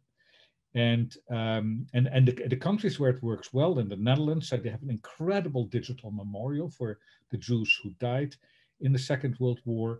There is a whole community component to it, and it allows you to do many things. For example, what you can do when you live in a house, let's say, and family has been deported from that house, because that information is also in the database, all the addresses where people were when, you know, the police arrived to take you to Westerbork and Auschwitz. You can print a poster. And the poster has the names of the people who lived in your house. And, you know, on the day of the war, of the remembrance of the war memorial, you can put the poster on your window.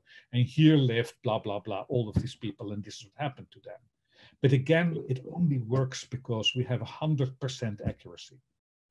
I mean, some issues of definition remains. For example, you know, my great-grandfather is in that database.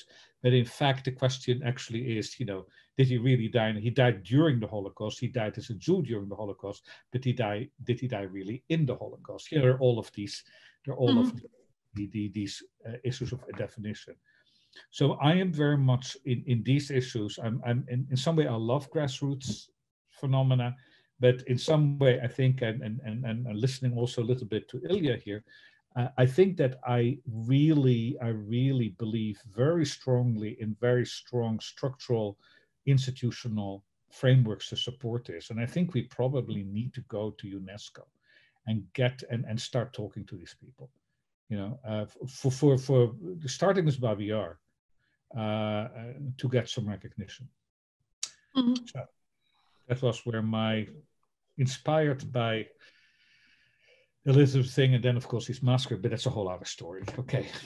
But excuse me, Robert, when you're saying about to get recognition from UNESCO, what because I'm not, I don't know, I'm not museum specialist, how you know, but you mean it's not about follow any kind of rules, it's about to get recognition as kind of spot of light to this project, or what, or to another type of language to talk about this, or?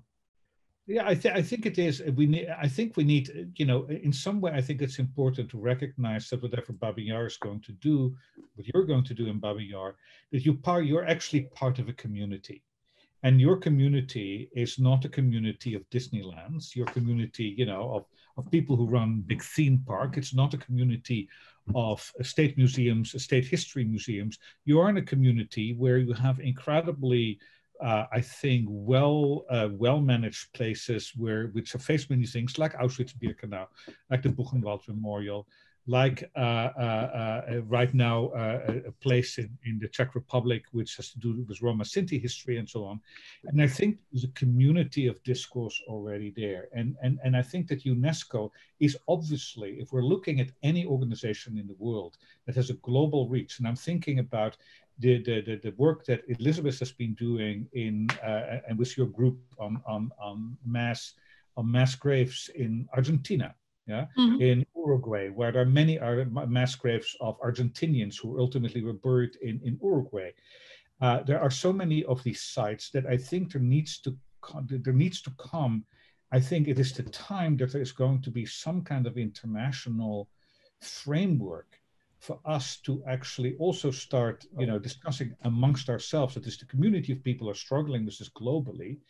And UNESCO, I think, is the right portal for that. And it doesn't exist yet. And we cannot get into the regular UNESCO thing because of the rules. And I think that once you're part of a club like that, once there is some kind of designation, I think actually that many kind of things that we're struggling with now, as a one-off question, I don't want to say become routine, but there are many things that everyone faces, yeah, at the same time. And one of them is the whole issue of names. Yeah, how can you actually, is it possible to honor the individual? Yeah, and in more than just, a kind of emotional way, literally, I want to have this on record.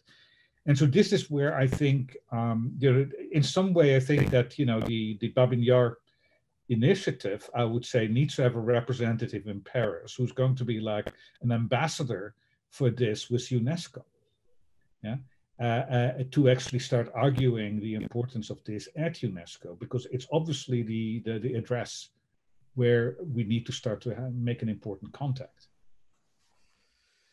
Yeah, I also believe that through this Babin Yaar experience, we can develop and find and build not a new technology, but kind of new way of working with a historical context in our time, because we live in a very special time, and we're doing something for future generations, for people who coming with completely different speed of accepting the information, reacting, keeping the information. We're doing not it for us, we're doing for another generations, and we're doing for, and I absolutely agree with the point that we should work not for the people who's already convinced. For me, it's most important thing, and it's when we're talking about never again, it's only way. Because if people they're already convinced, they're coming saying yes, it's great, it's so far I understood when you're talking about this kind of club. Yeah. This club doesn't exist yet. It's some type of different initiatives. It's not just to be part of the club of existing big institutions, isn't it? Or it is? No, I think there is a lot of experience out there, and because what I'm recognizing is that many of us are struggling with the same questions. I mean, the whole question what Elizabeth just raised about museography of going through the Holocaust Museum. I've always said the only thing that you see in the Holocaust Museum on a busy day is the back of another visitor. It's too crowded. I mean, that's a real problem, that these actually are popular exhibitions. And I think that on the one side, the incredible anxiety that exists amongst the leaders of every memorial site and every, let's call it Holocaust museum right now, just for, as a shorthand for any museum that deals with a place of mass atrocity, the incredible anxiety of the curatorial staff for the people to get the wrong message. Yeah, this idea that we are dealing with issues of life and death. Now, if you in the Rijksmuseum in Amsterdam, and if people get the night watch wrong, who cares? Yeah, I mean, most museums, most places allow for a relative, for total kind of openness in the interpretation by the visitor, as long as they don't damage the artwork. When in our business, we are very tense that people get the wrong idea. We are very tense in the Holocaust Museum that actually people come out and think that the Holocaust was a good thing. This is what Elizabeth talks about. We do not only want to control the fact, the precision of the fact, but also we want to control the interpretation. Yeah, and we want no one to come out as a Holocaust denier, as a neo-Nazi or something else. which I think is an incredible problem. And I think, I mean, yes, in principle, I don't want that to happen, but I think that this creates such a tensed up curatorial approach. And I know that there are, you know, that in some way between being experimental, between taking risks, and between sitting in that cage of, you know, we cannot make mistakes, you know, and for God's sake, let not a person come out and think that the Jews burned in Auschwitz justifiably so because they didn't recognize the Lord Jesus Christ, you know. And so I think that it's good actually, because I think many people are facing these conversations and these anxieties, and some places actually have worked with this. You know, I think Buchenwald, the Buchenwald Memorial in the last 15, 20 years has been dealing with these questions also. And Majdanek too, the curator of Majdanek has worked extensively on the issue also of people taking their own pictures and having their own traces of the visit built inside the site, and not being able to control what is on these pictures and what is made of these pictures. So it's also, I don't think we can really control what people will think in seeing what is presented, or in seeing what is shown simply if it's a place. But it's, yeah, there is a matter of concern of being clear, of not being misunderstood, which is also important, especially if we take in account the fact that the crowd went global. So it's very likely that people that are going to visit the Babin Yar Museum are going to come from all over the world. So you will have to make accessible the Holocaust and the Soviet period, which is good luck. It was a very good movie. It's called Austerlitz. I don't know, did you saw it or not? It's a documentary movie from Sergei Loznitsa. He's probably the best Ukrainian film director. And it's a movie which was filmed, it's a combination of chronic, what he filmed in Dachau, Sachsenhausen, and other museums, concentration camps. Actually, he filmed these people who coming, who making photos, and what kind of mechanism it is now. And it's won Grand Prix in Leipzig Film Festival. It's like Cannes for documentary. Yes, genau. Yeah, that's the wisest. Yeah, genau. Leipzig didn't have a good start today in in Robert Jan's presentation. Yes, and I think it's interesting, and it can be an interesting movie just to. But there's actually it's a story about people. You don't see there any kind of artifacts or something. It's about photos and yeah. But I want to give the mic to Inés, but I do think that this idea of UNESCO is actually quite an interesting one here. I just checked; there's not a single site within Ukraine or Belarus that even speaks about the Holocaust or World War II. Inés. No, I was just thinking about the white city Tel Aviv, if it's maybe hidden in there, you know, that as the city of, I don't know, Robert Jan, you were also last week in the presentation in the Max Liebling House, but the UNESCO preservation or like protection of 2003 was built on also the white city as being the city of emigres and Holocaust survivors. So maybe it's there. And certainly it I think it did ignore Jaffa, wasn't it?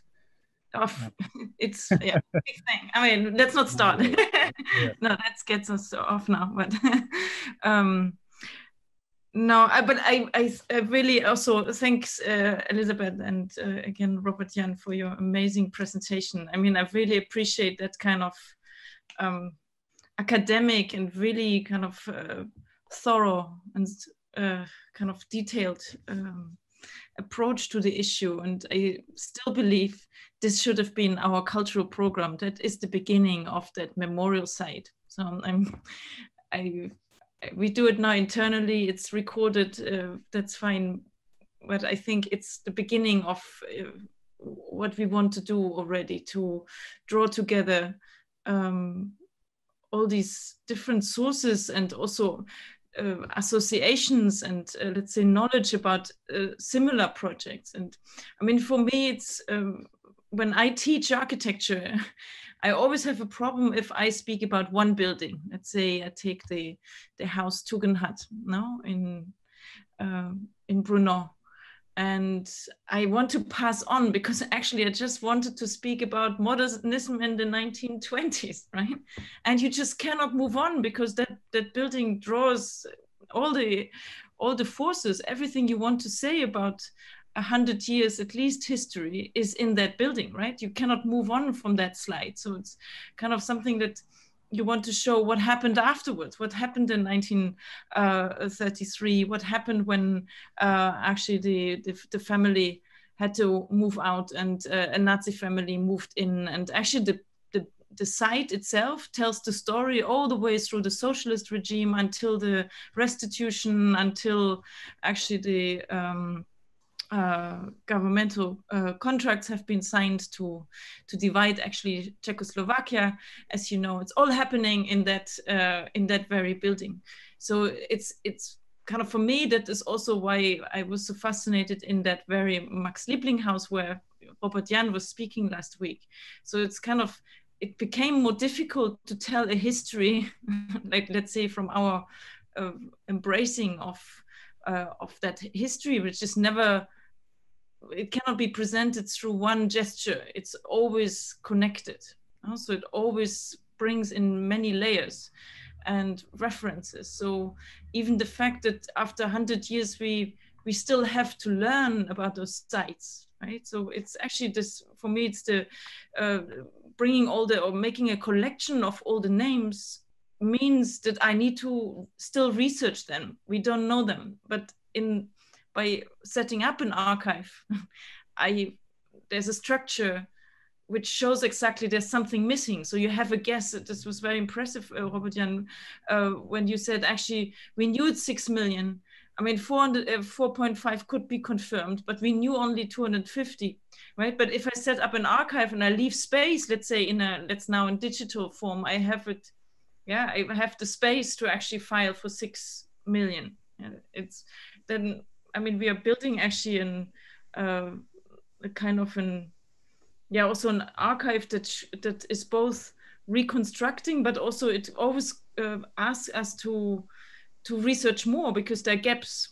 So but I think the wonderful thing we could do, and we have this international, I think here, curatorium or advisory board, is to kind of to think about, let's say, the moment, or like the location, the geographical location, and let's say to find alliances and associations in a rather loose and more kind of historically whatever we would like to bring to it. But these kind of conversations, I think Elizabeth, she ended with very impressively actually with the exhumation, right? Which actually brings you only to understand who is there, how many are there, right? I mean, it's obviously a difficult issue also for Babin Yar and kind of the sheer dimension that would take.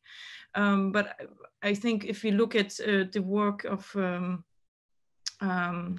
what they called in Omoska, Milica Tomic, the Spomenik group, right?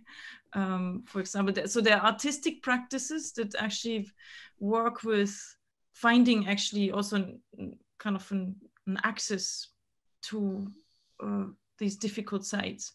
So I feel like we should kind of find a hierarchy or kind of a system in which we could kind of produce a knowledge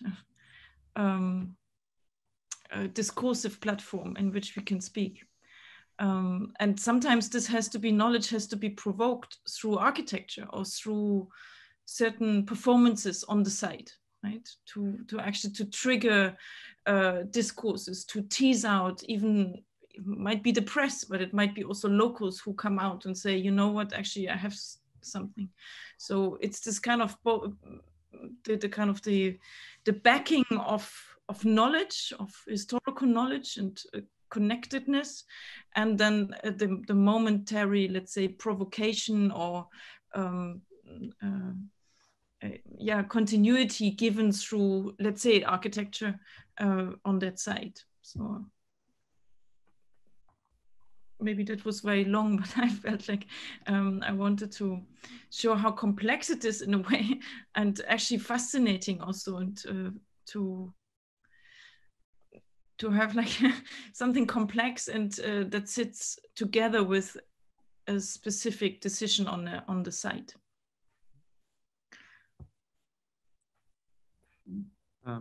So I see Robert Yawn has raised a hand, but Troy, because you haven't spoken yet, I wanted to just give you the platform if you'd like to use it.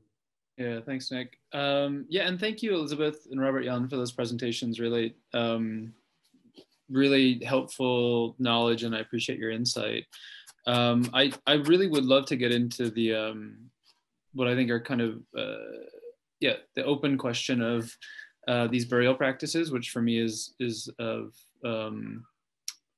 kind of personal interest and importance in the project. I'm afraid we're so far over time and I need to get back to my family, so I'm gonna have to jump, but maybe we can carve out some time for the next meeting, Nick, to do that. Yeah, but yeah, thank you very much. Yeah, I mean, Troy, I would definitely like to speak with you about this further, but I would also very much invite you to make a presentation during the next meeting about burial practices that can serve as kind of a continuation from these past 2 weeks. But I mean, I'd be happy to speak with you about that further, you know, tomorrow or something. Well, maybe, yeah, or maybe the following week to give me a little time to actually do it. Sure. Yeah, I'd love to have a conversation about these things, and I feel like we don't really have adequate time here to really keep diving, so maybe that's a good way to spend some time next week. Yep. I also do want to mention, sorry, Elizabeth, this is a bit of like internal housekeeping stuff, but Robert, Jan, Ines, and Troy, I mean, I wish Marina was here, but I would very much like to propose that we meet again sometime later this week, you know, maybe for 2 hours, just to kind of resume our conversations. I think that there's also been quite a lot of activity going on at the foundation in terms of kind of advancing the architectural project that needs discussion.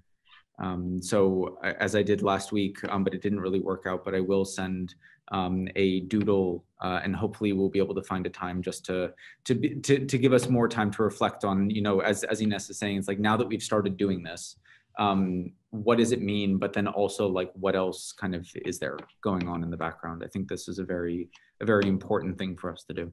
Yeah, I want to just to tell that I really need your help. Dear friends, and you're so different and you have so much knowledge and experience what I don't have and what I need. Otherwise the project cannot be so big in I mean not in a physical sense of size, but big in a way that it should touch many different things simultaneously, and it's very important that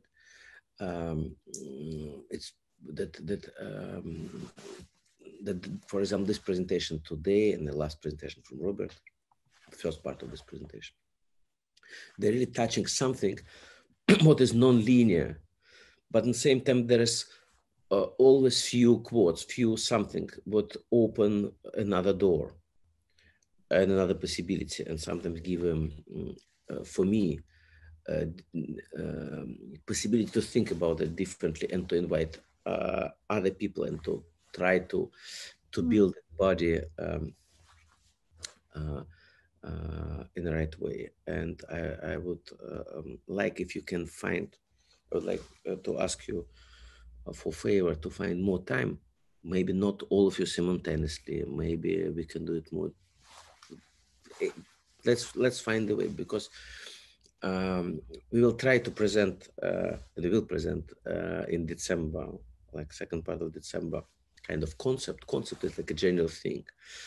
But for me, it's very important that this concept have many faces, and this many faces is building this kind of body of museum, which is not just a museum like in a way how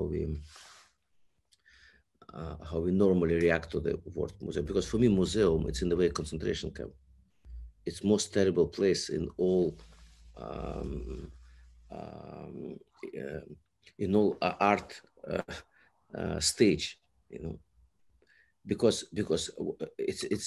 you are completely in a standard and boring museum. You just need to follow the rules. You cannot touch. You should stay. You should go here. There's the time. Not too many people in this room. You just all the time. You just coming. You stay near this picture, and then it's not a journey.